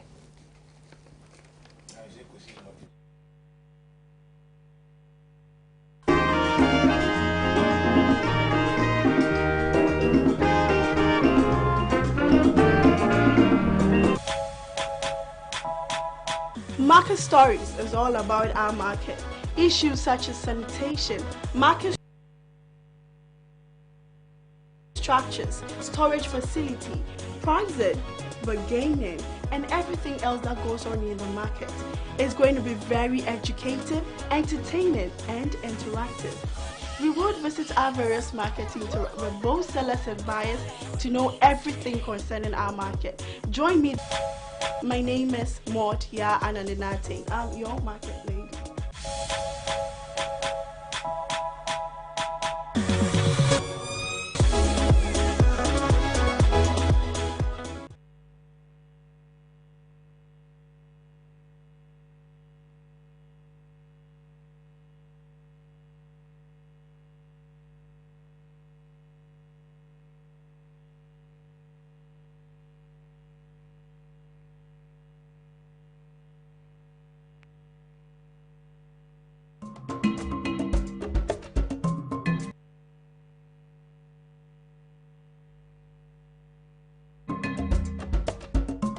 Morning is an important time of the day because how you spend your morning can often tell you what kind of day you're going to have. I want you to have a great day. So start your day with me because I can guarantee a great show every weekday on Good Morning Africa right here on Pan-African Television. I will be serving some inspiration, news, business, health, newspaper review, music, and so much more. Join me, Kwame Owusu Danso on Good Morning Africa on Pan-African Television. Let's have a truly African morning. Medasi.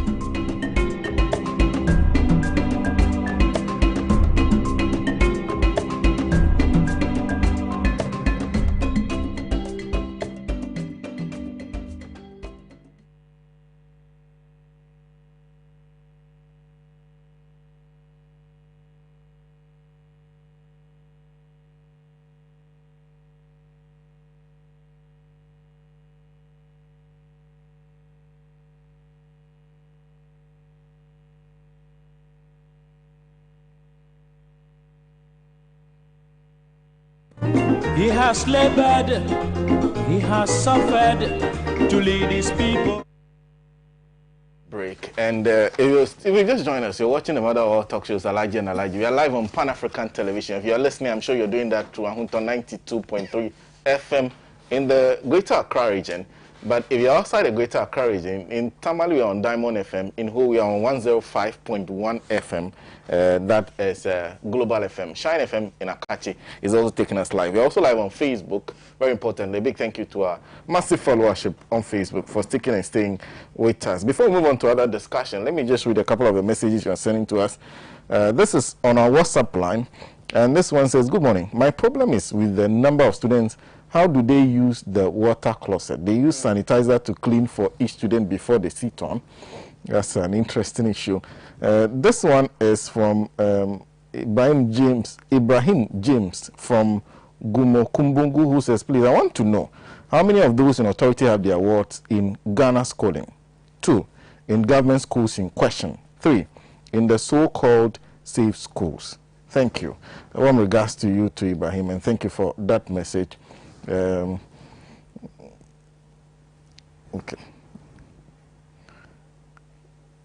This one is from David in Lakeside. Says, "Morning, Sena. In fact, Nanado is becoming unbecoming and is dangerous for the country."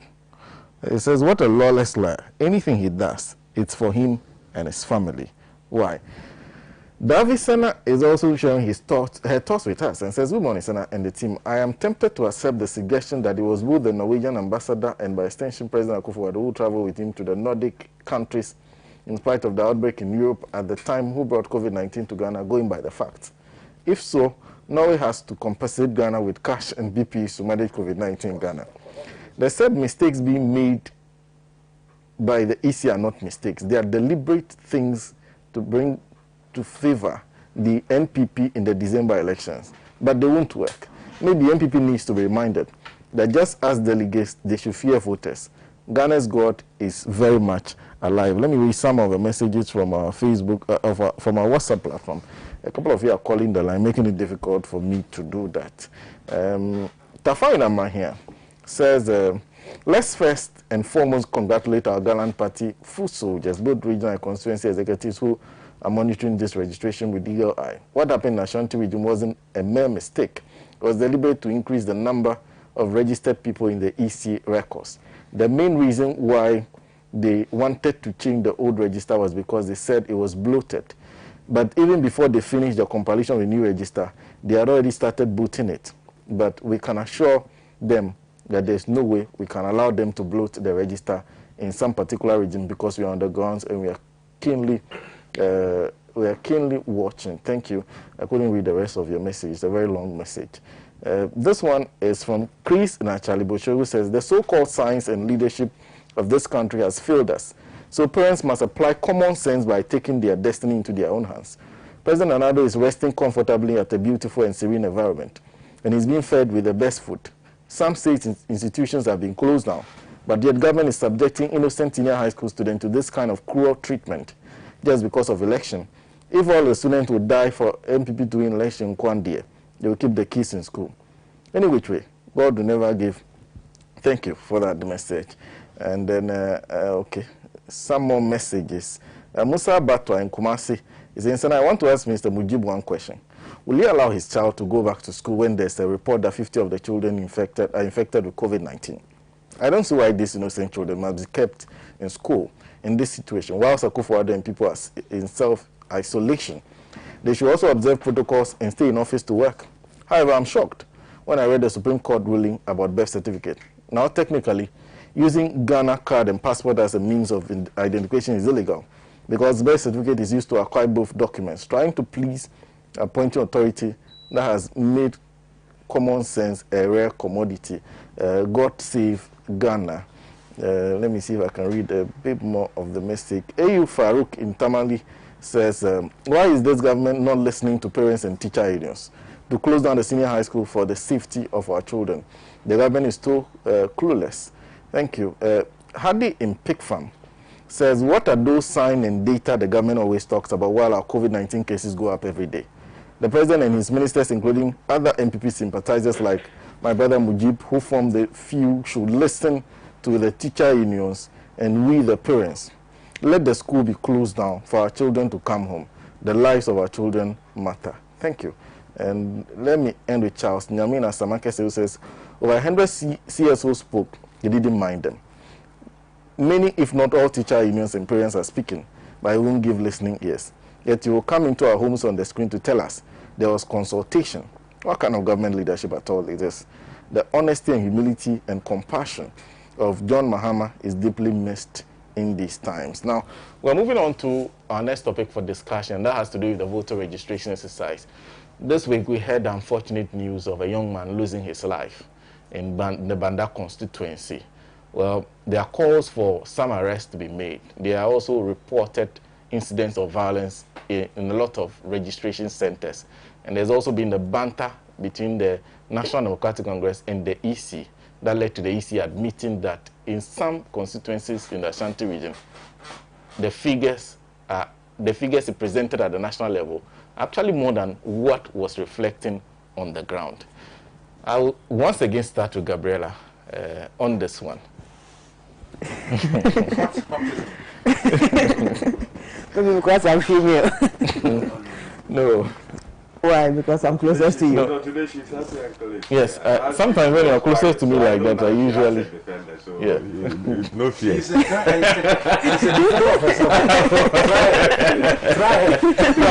I will say try. Shaka will always defeat her. Are you sure? That's not what the text says. Okay. Sena, so as you are aware, we've already started the registration, and I think today is day 17th. No, tomorrow will be day 17 because today they go on a break and then they start the next cycle tomorrow. We've observed some things that are worrying. You know, in some of the constituencies, our agents are reporting that the end of day report, you know, when they print out the end of day report, there's a QR code at the top end that keys in all the data, summarizes all the data on the end of day report into the QR code. And it makes it easier for our electoral people, elections directorate, to pick up the information and know per which polling station what the data, the true data reflects. Number of people who have registered, how many are male, how many are female, who was the polling station officer, who did the issue, who did the printing. So anyway, you know that per this polling station on this particular date, this is the set data from the station. Now, in some of the polling stations, we are getting reports that when the EC officials print out these documents, they cut off the QR code and give the agents the raw form of the names, the time they registered, male, female, voters ID number. That makes the process cumbersome for the political parties. One, because you now have to key in those data yourself. The second issue also that we are concerned about is that, you see, in that summary, we all accept that this is what happened end of this day. But when you keep that information away, we don't know what other things you do with those BVI equipment when they are taken away from public domain. So if at the end of the day, I'm hypothesizing, if at the end of the day, we have agreed on what the figure is, giving us the form. But like the reports that came from the northern region yesterday, where an EC officer was himself registering people in his house. If you have electoral officers who are also in their houses, busy registering people, how will we know?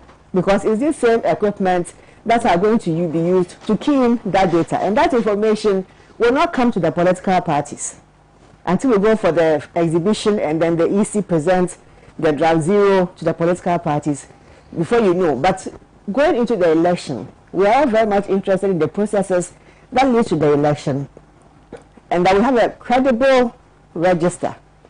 So we are worried about the EC's officials who are doing that. We think it's undermining the process, and we wish that they put an end to it immediately.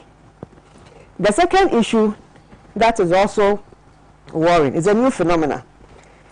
Well, it's not entirely new, but for now it's taking a different dimension altogether. It's the busing of people.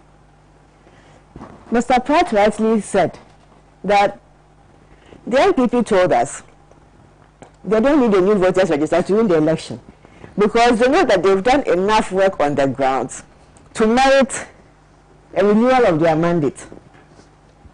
So if that is so, then what is it with this phenomena of busing people from in trotros, in some of them even in big coaches, from Volta region into Eastern region, from Central region into Greater Accra region?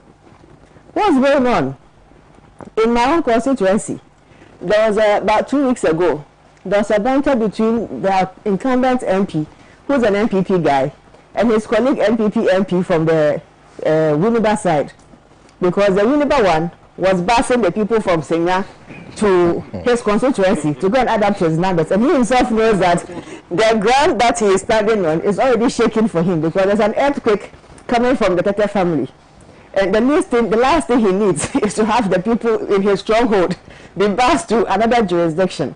What's going on? I thought they said you could win without even the register. So what's up? I don't understand this phenomenon. But you know, past week there were reports about in the Volta region. There was this video on social media where an immigration officer was checking people's ID cards, whether they are Ghanaians or not. Again, I don't really understand what is also going on in that area, but be it as it may, I would wish that since the immigration office and the security apparatus is now interested in our citizenship, the same way people are being bashed all over the place, I think they should just do it general across the country, so that you can also stop the phenomenon of bashing. Because right now we need to put a stop to it, and if you have the men to go around and be checking identification cards of Ghanaians, add that one to your mandate. The other thing we've also observed is a growing state of insecurity. This is just a name writing exercise. Go to Awutu Senya East, Kaswa, where it is turning into a civil unrest. Why do you go to a registration center with cutlasses? For what purpose?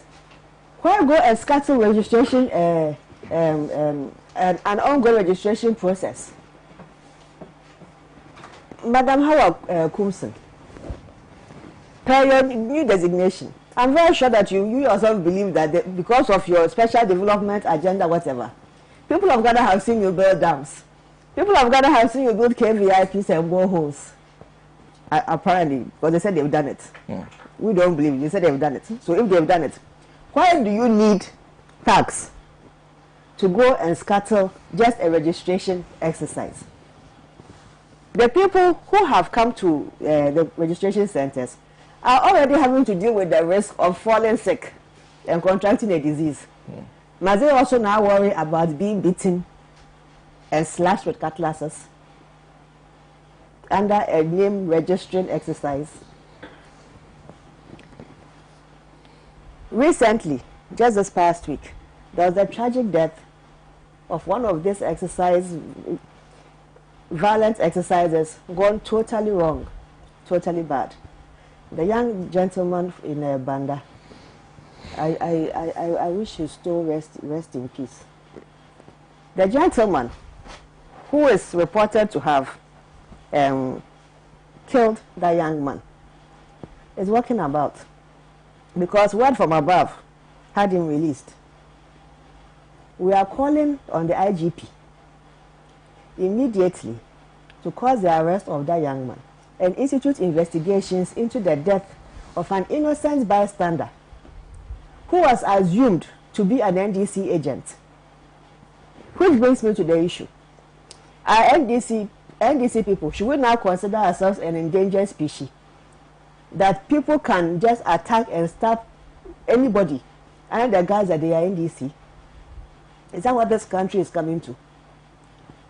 Should we start walking around in fear because some group of people believe that they have the mandated power, they are the authorized rulers of this country?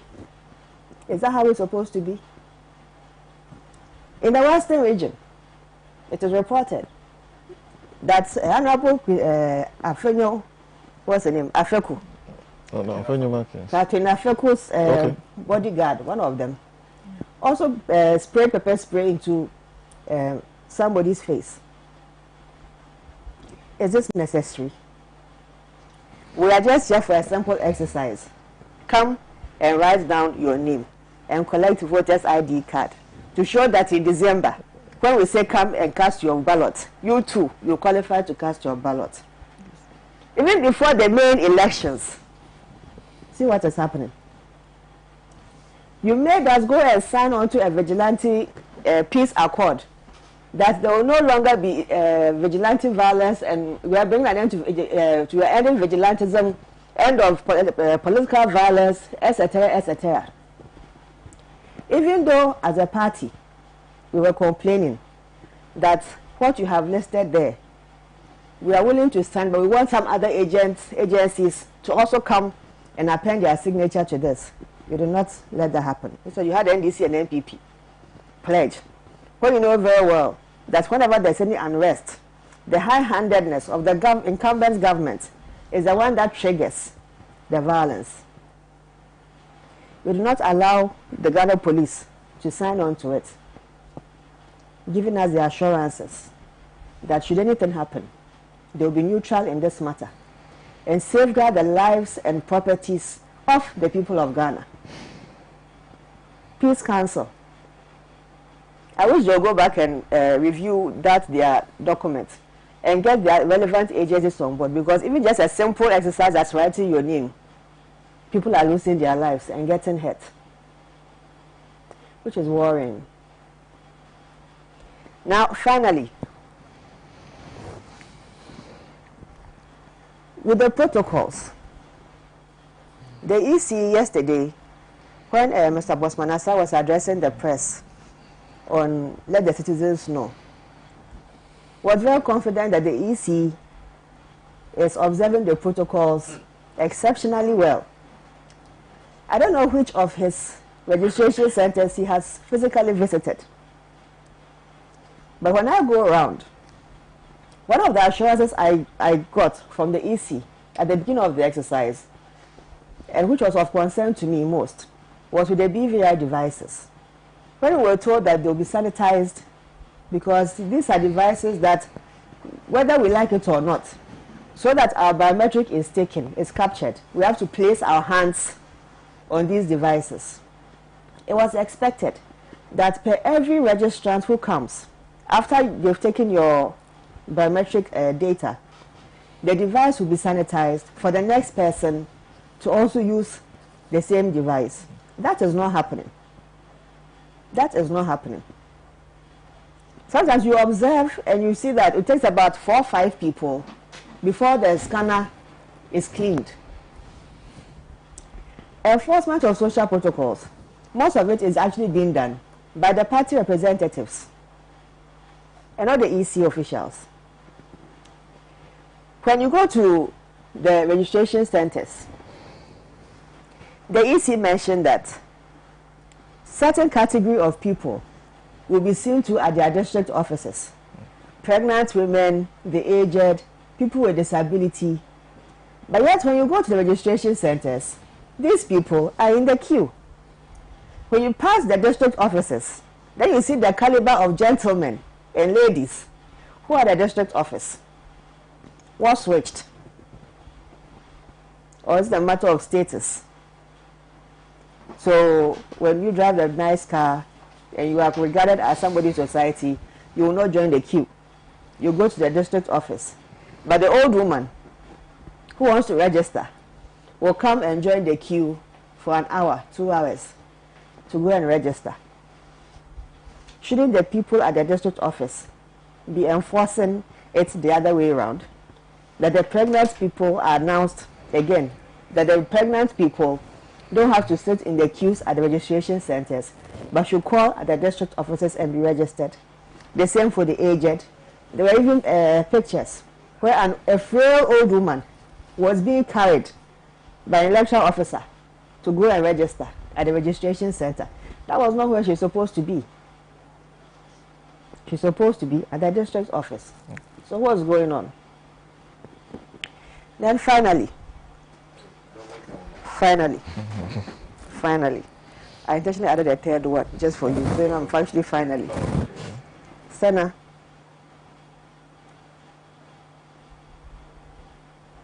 the registration exercise is to afford us the opportunity to choose our representatives in December and to choose who it is that we want to lead us. I'll plead with the EC and the security agencies that the registration center violence is becoming too much, and they should enforce the law and protect the citizens of this country. We should not allow any group of individuals, whether for political or parochial interest, or whether because they feel like they are better or more powerful than anybody, to disrupt the peace we have as a country. We're a very beautiful country. We do have our challenges, but that doesn't mean that we cannot overcome our challenges the right way, through dialogue, through making sure that we do the right thing. Political agents who go to these sites to perpetrate violence should be arrested and dealt with on the spot. Power from above should not be allowed in this matter. Because it is when power from above, as in the case of this Banda killing, that emboldens these young men to do worse than before. This is not the first time this young man has hurt somebody. Apparently this was the second time. And the first time, it was the same power from above that got him out.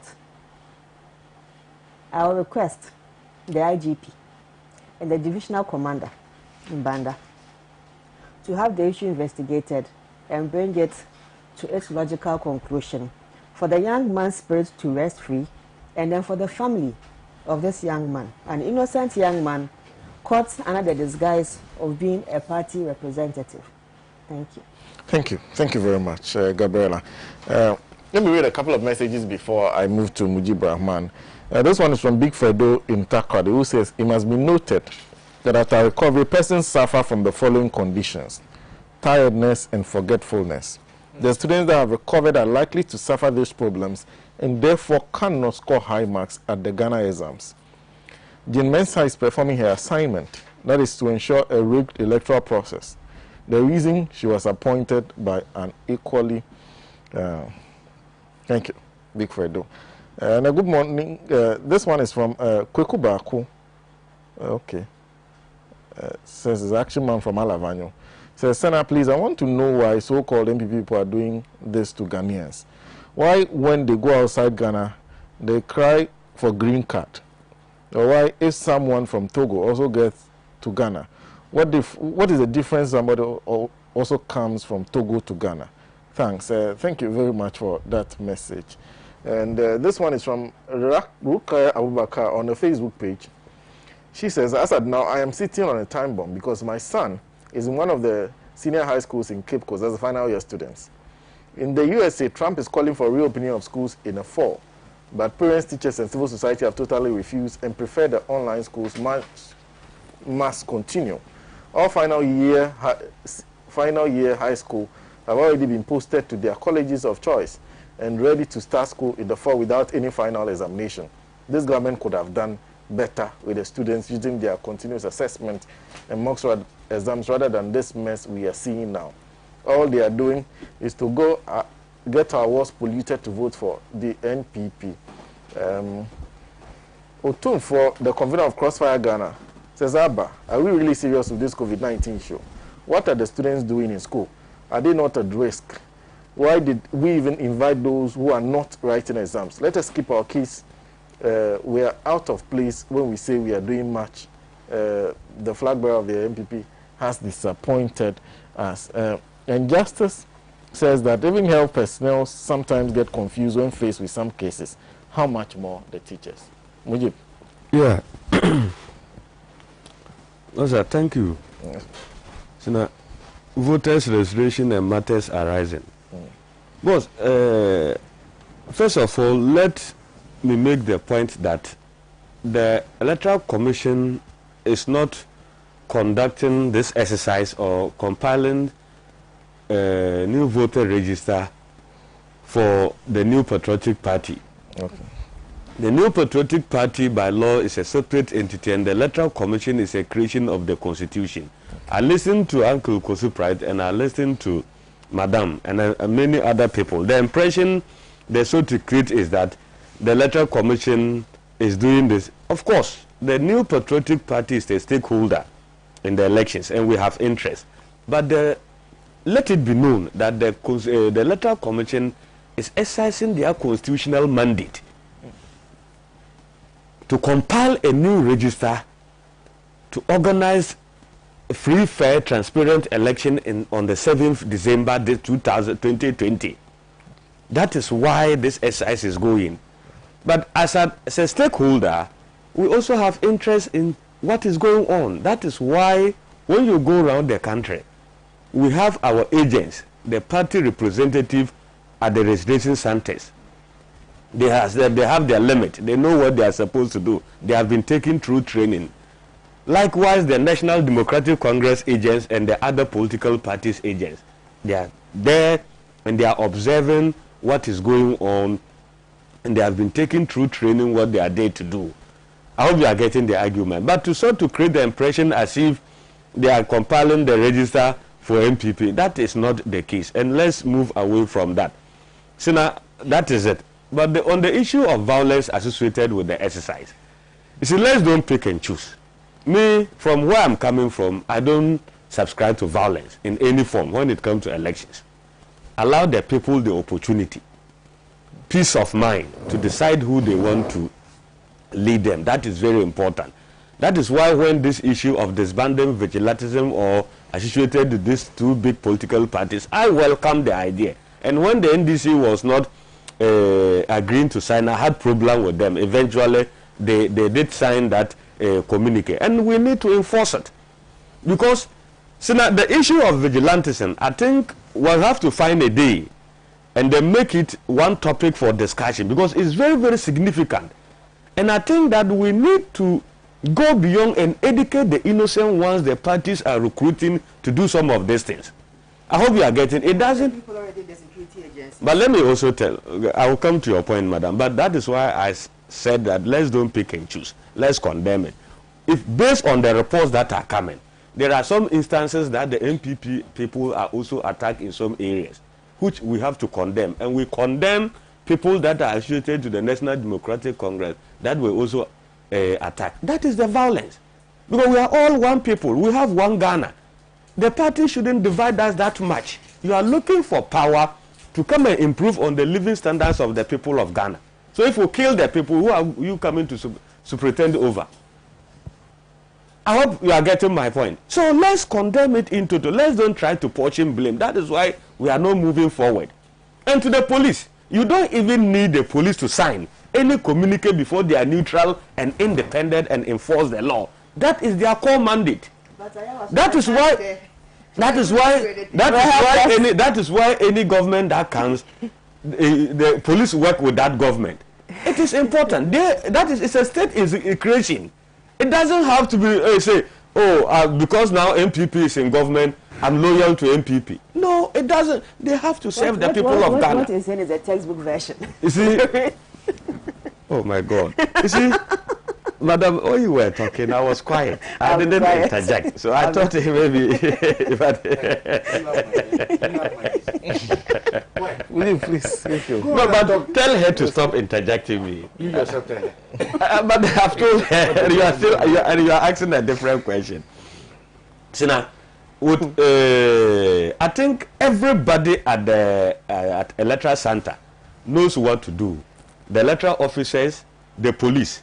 You were talking of enforcing the rules, the protocols at the registration center. I don't think the electoral officers have to even be engaged in that.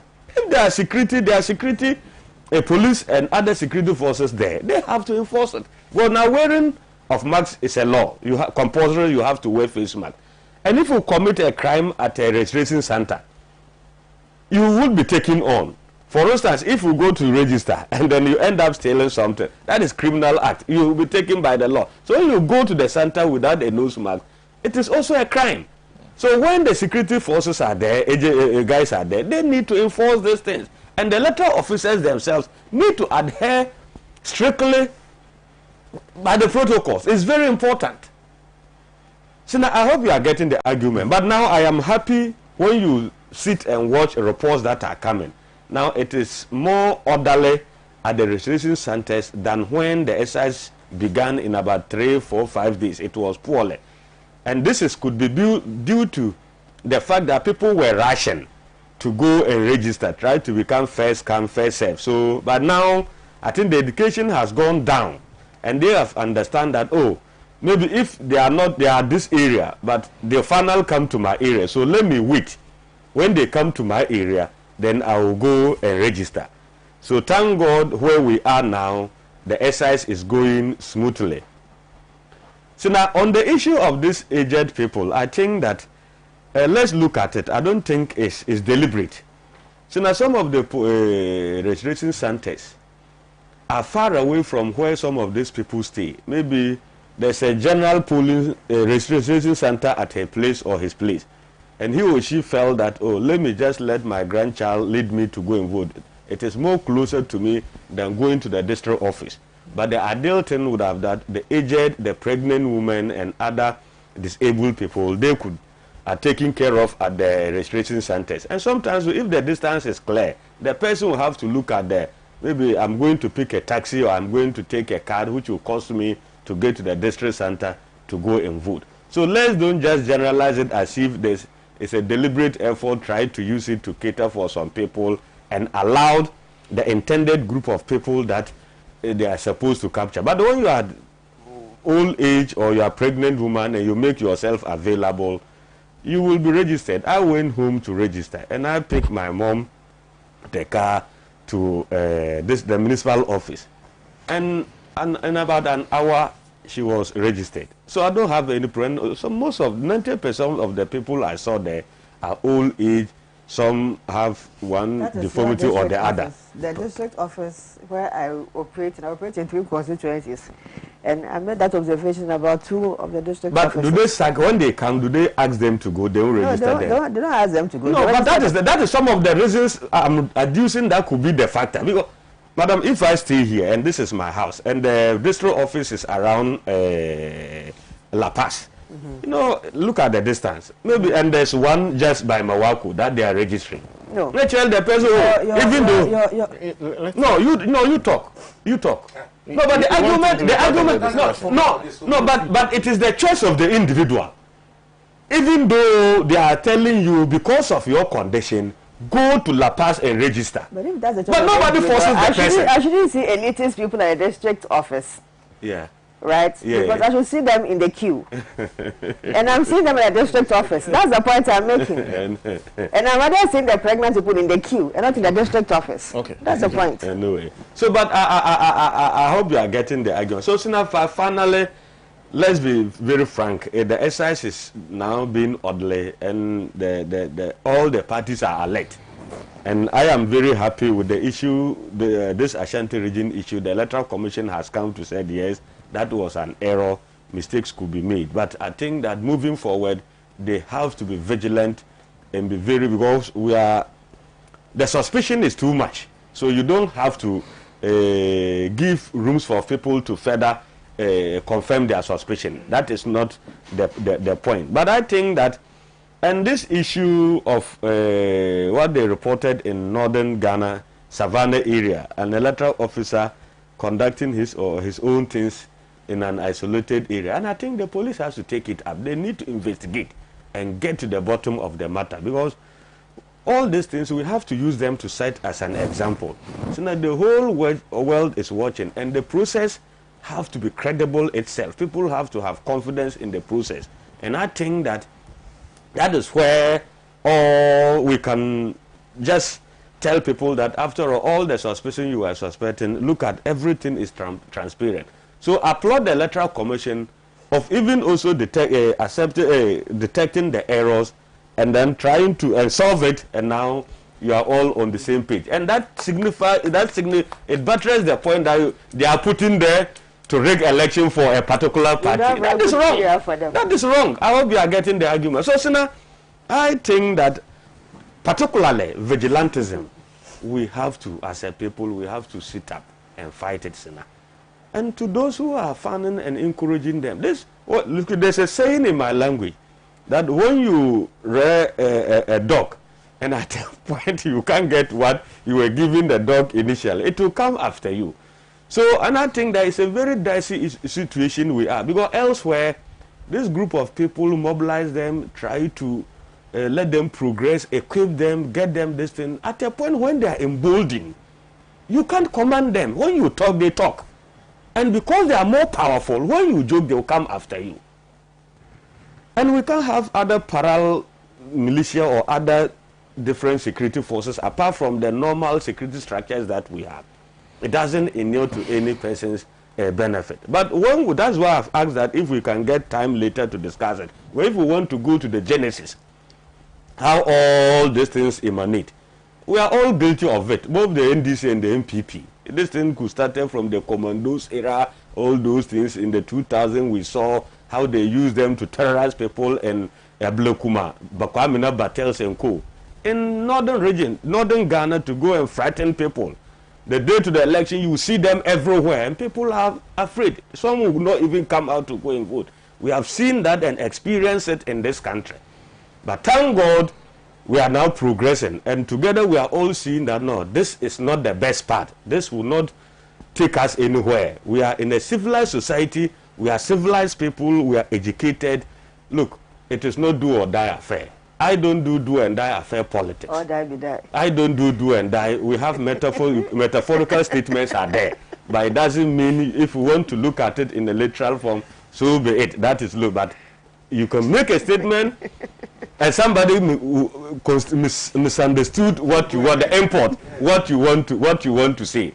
I hope you are getting the argument. So my sister, let's don't go there. So Sena, that is the point. On the issue of the register and matters arising, this is what I have to say. But I believe, and where we are, I am fully convinced that the outcome of December 7th elections, God willing, it will be fair, credible, and it will be uncontestable in this country. Amen. Okay. Thank you very much. Thank you. Sorry. In conclusion, I wanted to make some few corrections on the first topic. Sena, but Uncle is not here, but let me just make the point. It is very instructive to note that... You are making comments. Comments, very good, comments.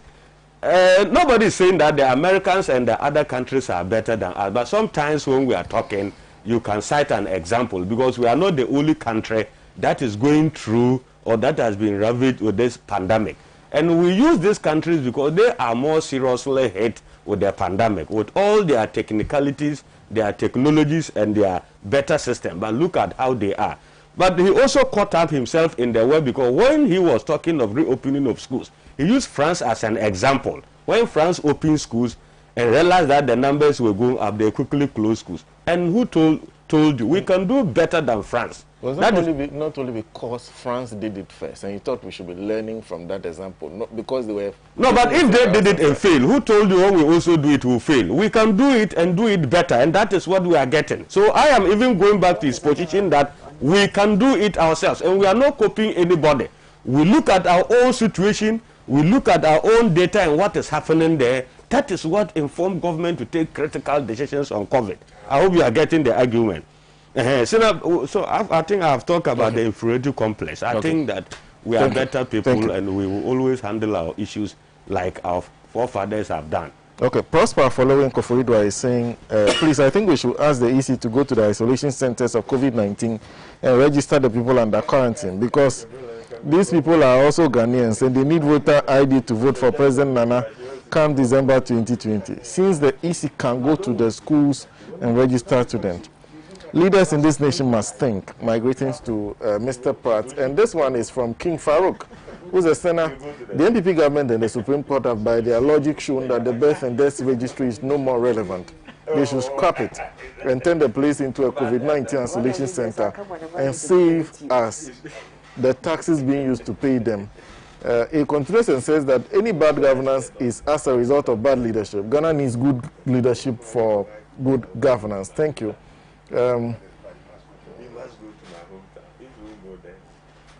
Tafik A. Mumin is saying, good morning, Sena. For me, I think it's all our parents' fault. The children are our children, not for government. So if I want to take my children I gave birth to from school, who is the government to stop me?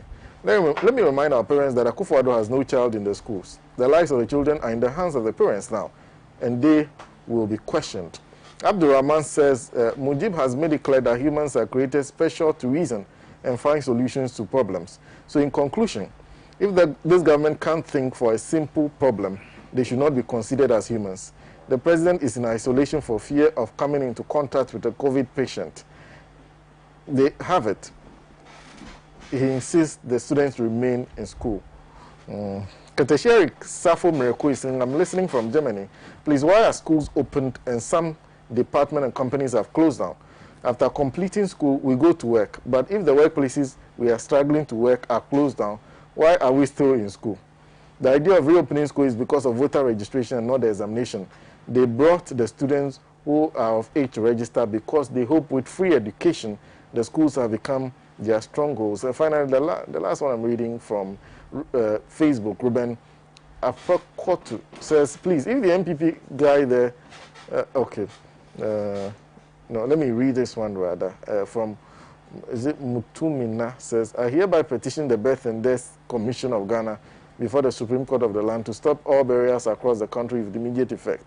The Supreme Court of Ghana determined either death certificate is a legitimate document of proof of someone. Okay. Thank you. Thank you very much for those messages you have been sending to us. Ambassador. Yeah, Sena,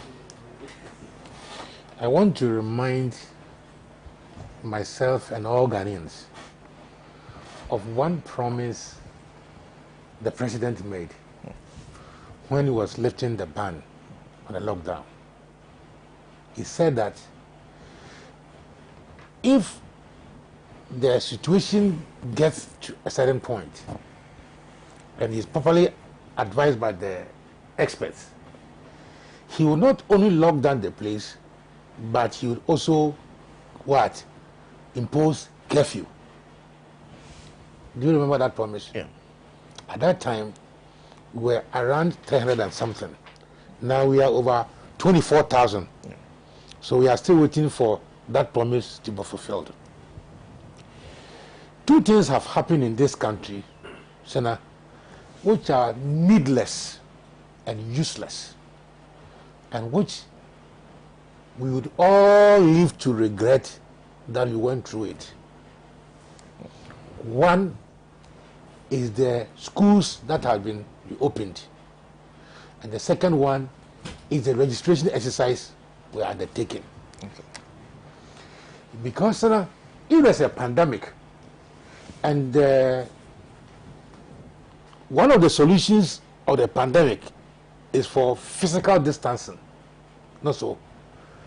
You don't bring any policy that will bring people together. For example, in Europe, they saw that playing football with that crowd was dangerous. So they suspended their league because they didn't want people to be brought together. In our case, we have brought students together. And as if that is not enough, we have been forced to go and queue to register our names. What was the reason for the new voters register, if I may recount? That the register was bloated. Not so.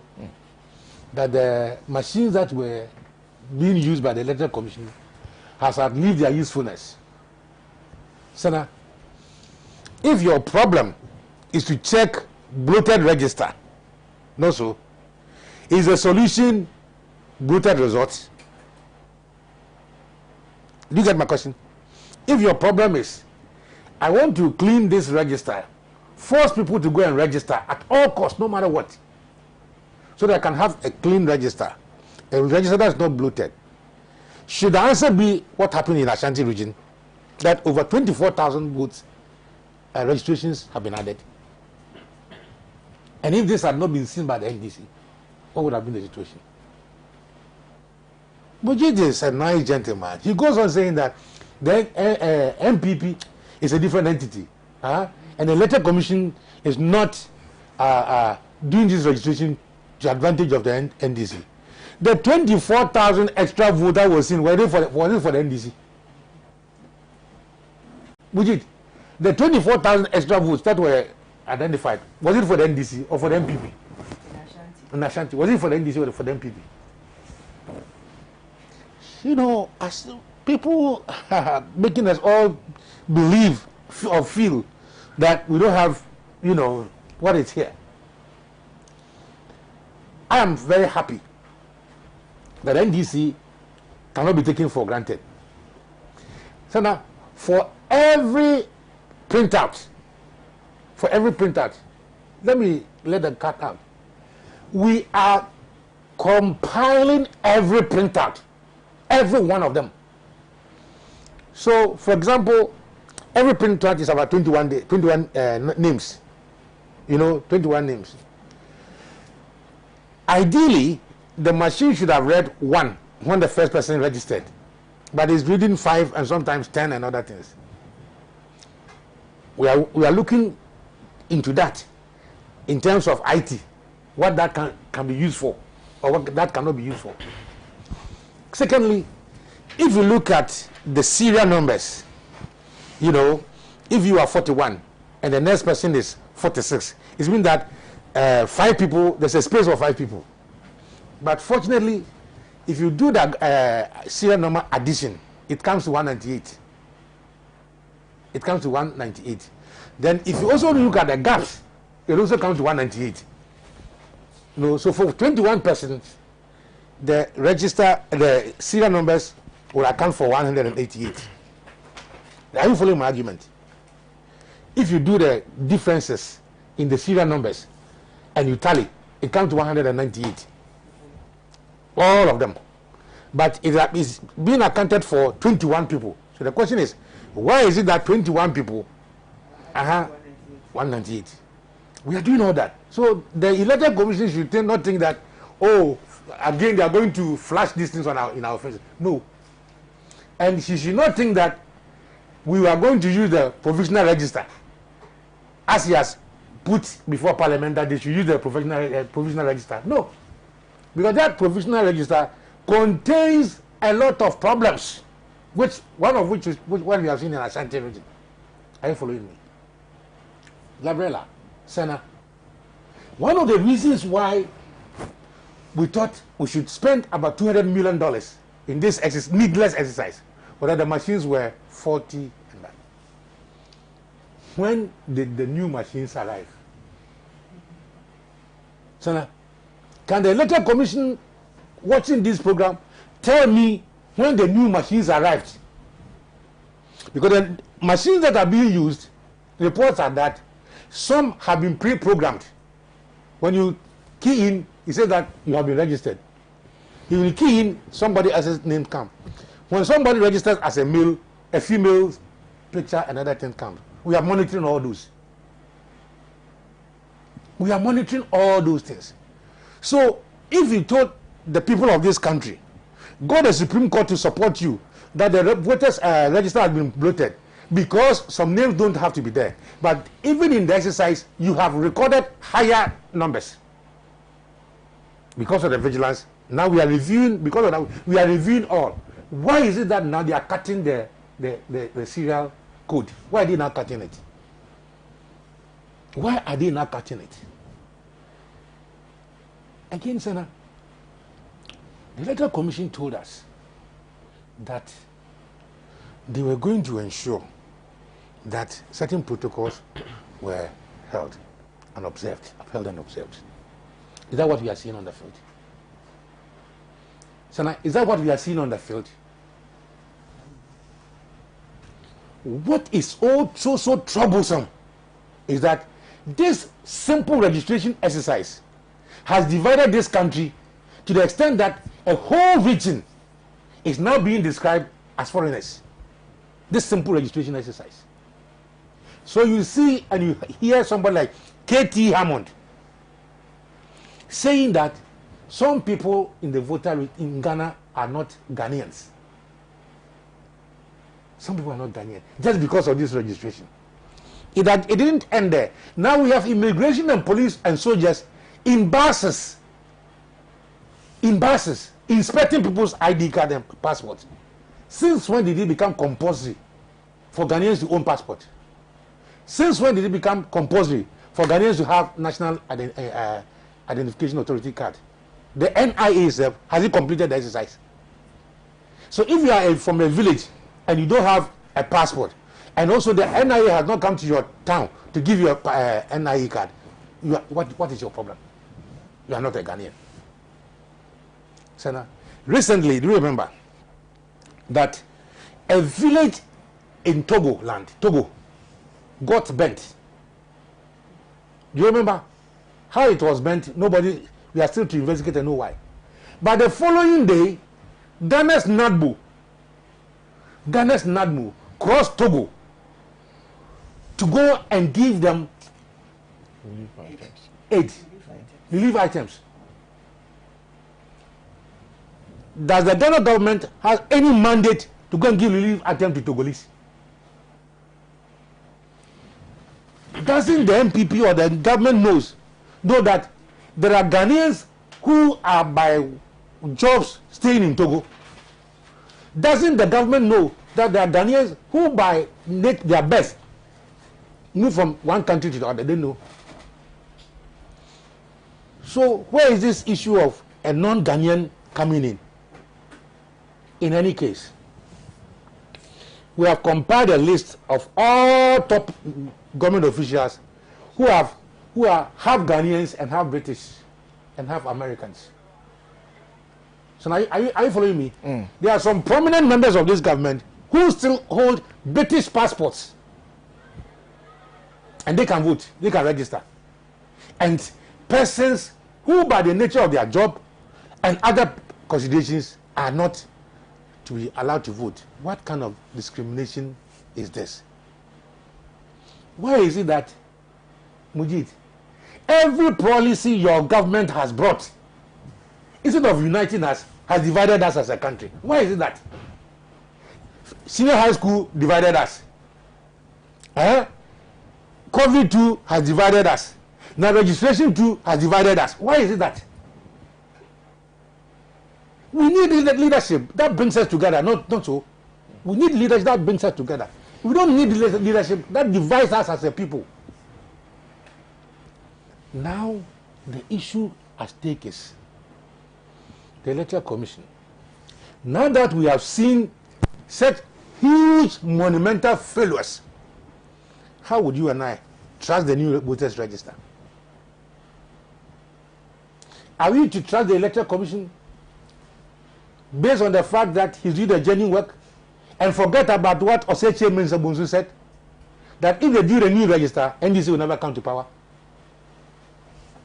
So now, I am telling you, I have monitored various police stations. Next week, I'm going to the Western region. People are angry. People are angry. And when people are angry, you know the result. I am sad that our revered Ghana Armed Forces, everywhere in the world, when there's a Ghanaian soldier, they respect the Ghanaian soldier. I am sad that we are allowing our Ghana Armed Forces to be exposed to situations that makes us believe that Ghana is at war with itself. Are we at war? So are we at war? Why should the Ghana Armed Forces be deployed into the voter region to go and fight Ghanaians? Why? When you said that they are protecting the territorial integrity, how is that? Sugakope here, is it not in the middle of the voter region?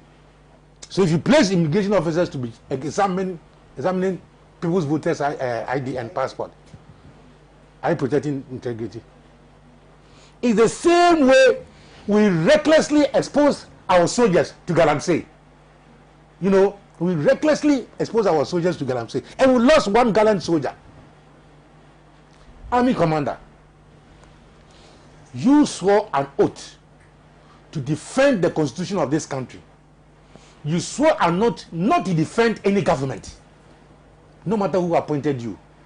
I call on your professional loyalty to the state to order your men to treat every Ghanaian as a Ghanaian and not to molest any Ghanaian. If you see some videos of about 10 soldiers slapping, kicking, it's so appalling. And no Ghanaian has to go through this. Okay. After 60 plus of our independence, we want to believe that we are getting there. We want to believe that we are getting, more freedom. We are getting more freedom. We are enjoying our independence. We don't want to believe that as I talk, by the time I get down, there are some macho men waiting to beat me. I don't want to believe that. I don't want to do that. Where a country is managed by fear, then there's a problem. Then there's a problem. The Ghana Peace Council has failed woefully, and I call for the dissolution of the present Ghana Peace Council. So I'm calling for its dissolution because they have behaved incapable of resolving any problem. Okay. Peace. It's a process. It's not an event. Are you following what I'm saying? There are issues when somebody is going to have a problem with a wife. It starts with small things. It starts with small things, and it graduates.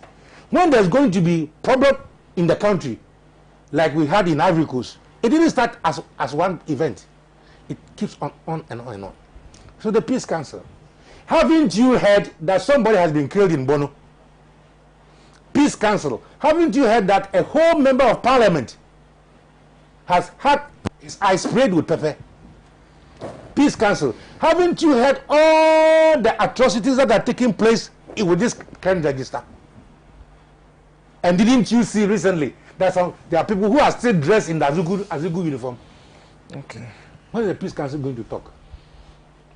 If you can't add, don't subtract. Okay. If the Peace Council cannot, advocate for proper peace, they should forget about themselves and only talk when, NDC man says something. Okay. Unfortunately, you have to let us down there because we have to deal with the last topic. We have a few minutes to go. Before I come back to Gabriela, just one message from our test message line, which says every society knows well that the decisive initiative to allow Islamic to go to the battlefield to fight their foes is... This your message is very loaded. Emalidu in the northern region. I've tried my best. And then this one is coming from Kwesi in the UK, who says, Ghana and the Nanado Bawumia-led MPP government is becoming an interesting place to live on this planet. What MPP are doing with the birth certificates in Ghana is shocking. He sent that. So we have 12 minutes left. So I can afford 4 minutes each. Oh, my comment on the Ghana broadcast will be brief. Okay. The Minister for Communication has directed GBC to reduce their channels from 6 to 3 on the DDT system. Now, there are 40 channels on the DDT system. If Madam Ursula needs space on the DDT, the same way she went and took the licenses from all these radio stations when the NDC came to office in 2017, 2018, why doesn't she rather deploy the same protocol to get more redundant channels off the DDT? Why single out GTV, GBC alone? The stations they want them to review, Obonu. If you go to Central Region, the stations owned by GBC, they communicate mostly in the local language, which is Fanti. If you go to Ashanti, it is Chi. If you go to the north, it is Hausa. So you want them to review Greater Accra and take Obonu off and rather put Obonu on another of their already existing channels so that Obonu's frequency will be free for you. The same way you want for the GTV govern, the sports channel or something. I like watching sports on GTV, especially because it's not every program or sports event that you can watch on DSTV. But GBC, interestingly, may have it on their system. And then also, sometimes, unlike the olden days where it was all just on one channel, you'll be watching an event and then you have to go off and go and watch a documentary, which breaks your flow. Now there's a whole platform just strictly dedicated to sport for you to enjoy sport. Why do you want to take that away from us? One to Miss channel came on the DDTV not long ago. It's a profitable channel. If it's not profitable and they're just making noise on that system, you can take that frequency back. After all, you want it for whoever you want to deploy these frequencies for. They should leave GBC alone. It is not in her mandate to command GBC to let go of any spectrum. From what I even hear, the workers themselves were not even aware of this arrangement. They found out on social media. What kind of administration and what kind of communication flow happens in this government that you have to take your news from social media? And then from what I found out also, the information ministry is not aware, but it's already jumping to the defense of communication ministry. We understand why. It's the same people from the same party in the same government with the same agenda. This issue It's now in the hands of the Media Commission. Yeah. Now, I will not preempt what they should do, but I would wish, as a citizen of this country, that we leave GBC as it is. Let's rather focus on how to make GBC a profitable station. When you go all over the world, whether it is PBC in the US, NHK in Japan, all these RFI in France, all these agencies are owned by the state. And they are there for a purpose. If it's about profitability of GBC, Government of Ghana, GBC covers Government of Ghana events for next to nothing. They are the biggest clients of GBC.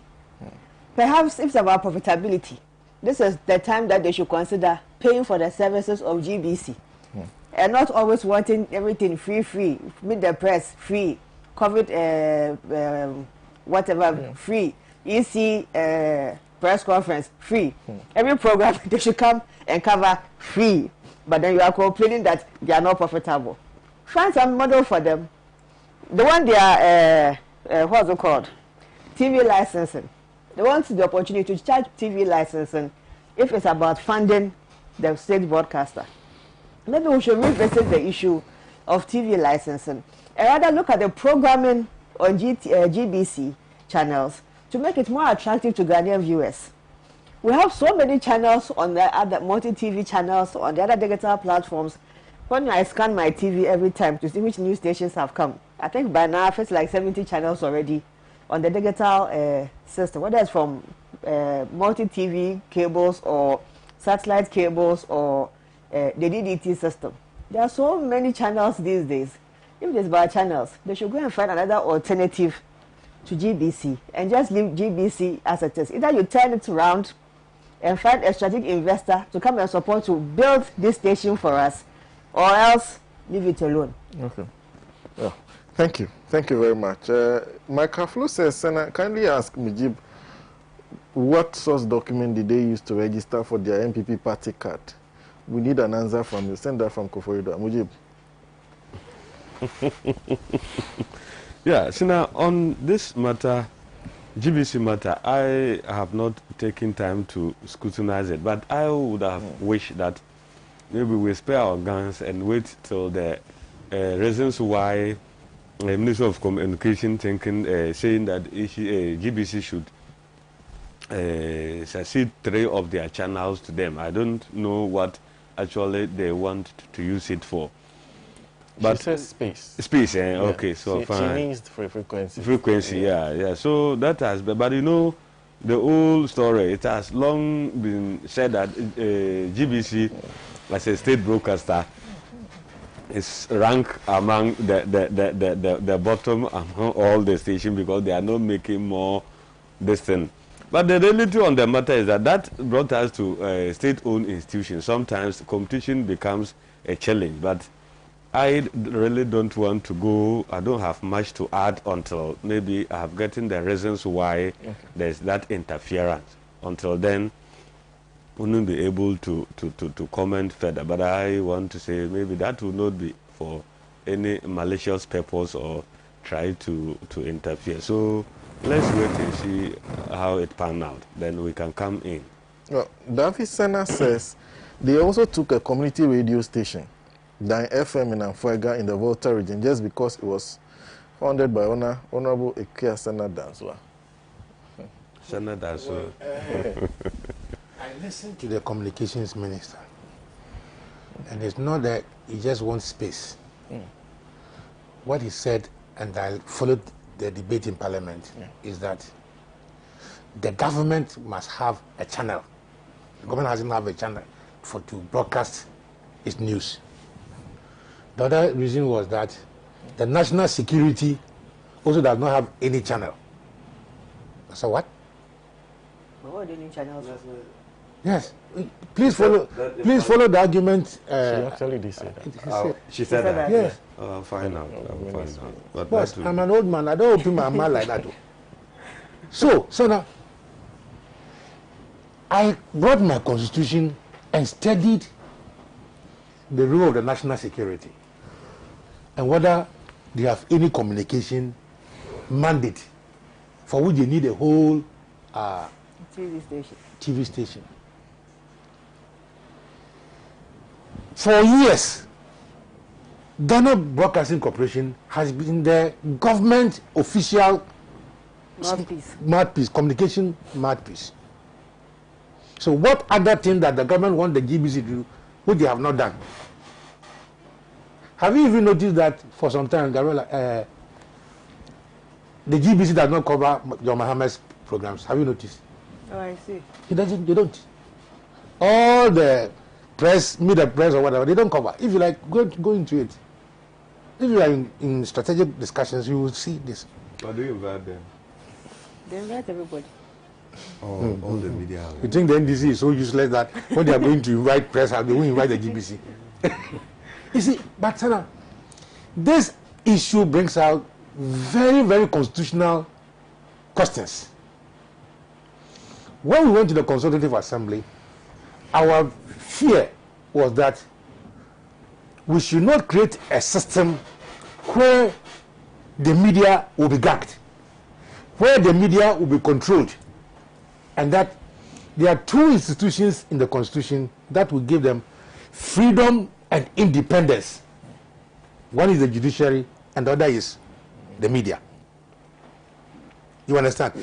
Even the Electoral Commission was not given the same protection.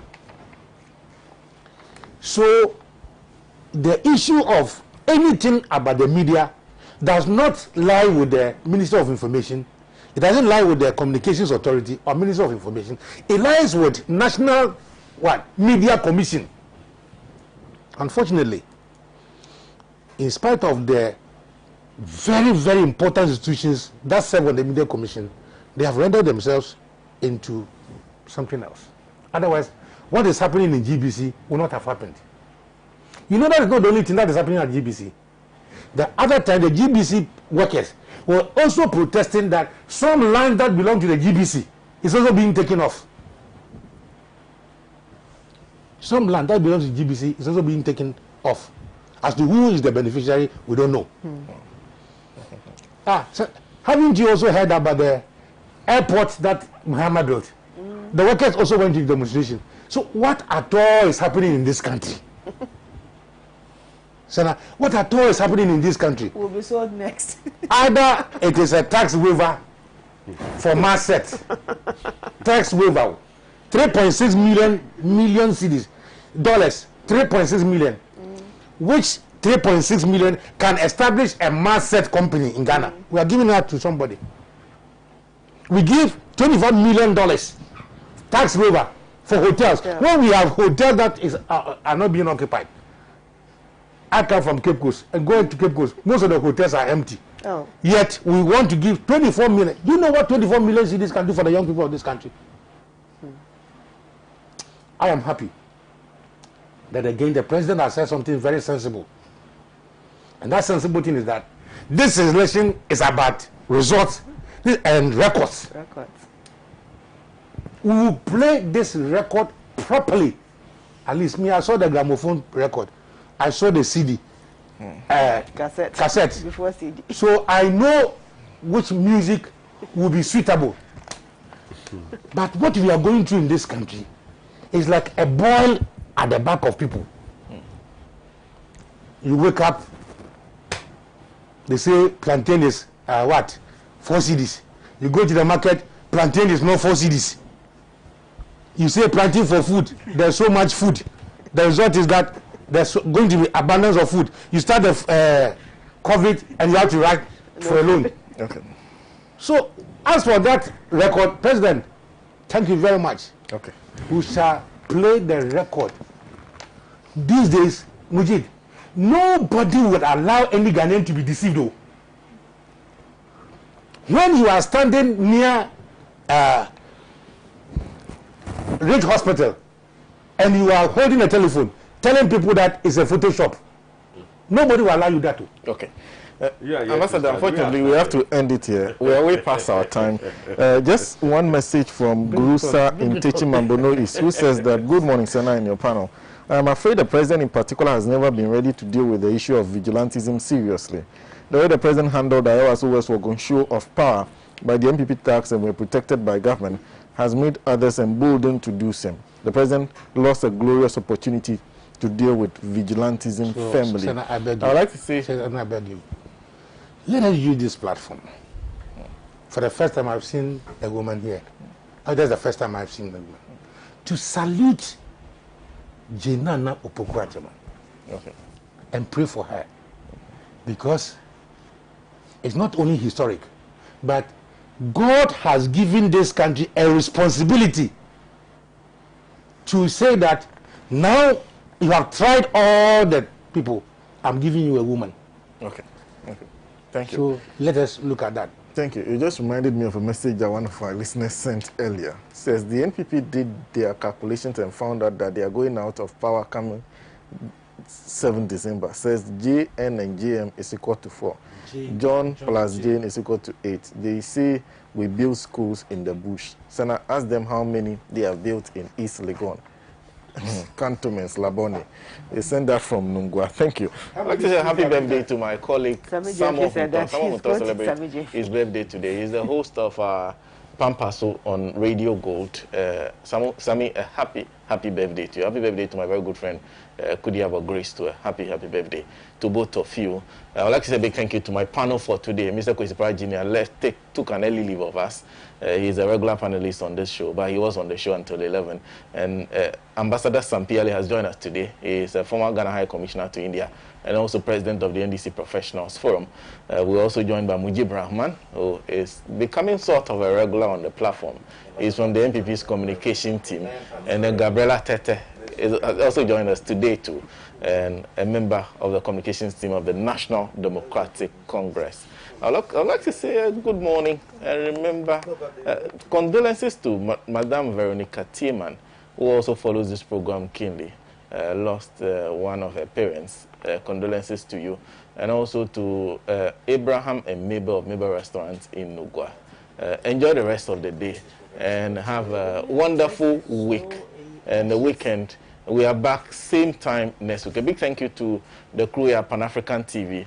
A big thank you to Ahunto 92.3 FM, to our numerous affiliates across the country. Wonderful viewership on Facebook. We are back. A champion of liberty, of human equality. Let's salute him, fellow Ghanaians, the nation's founder, Sajifo Kwame Nkrumah. May God bless him, Ghana showboy, Africa's great song, Sajifo Dr. Nkrumah.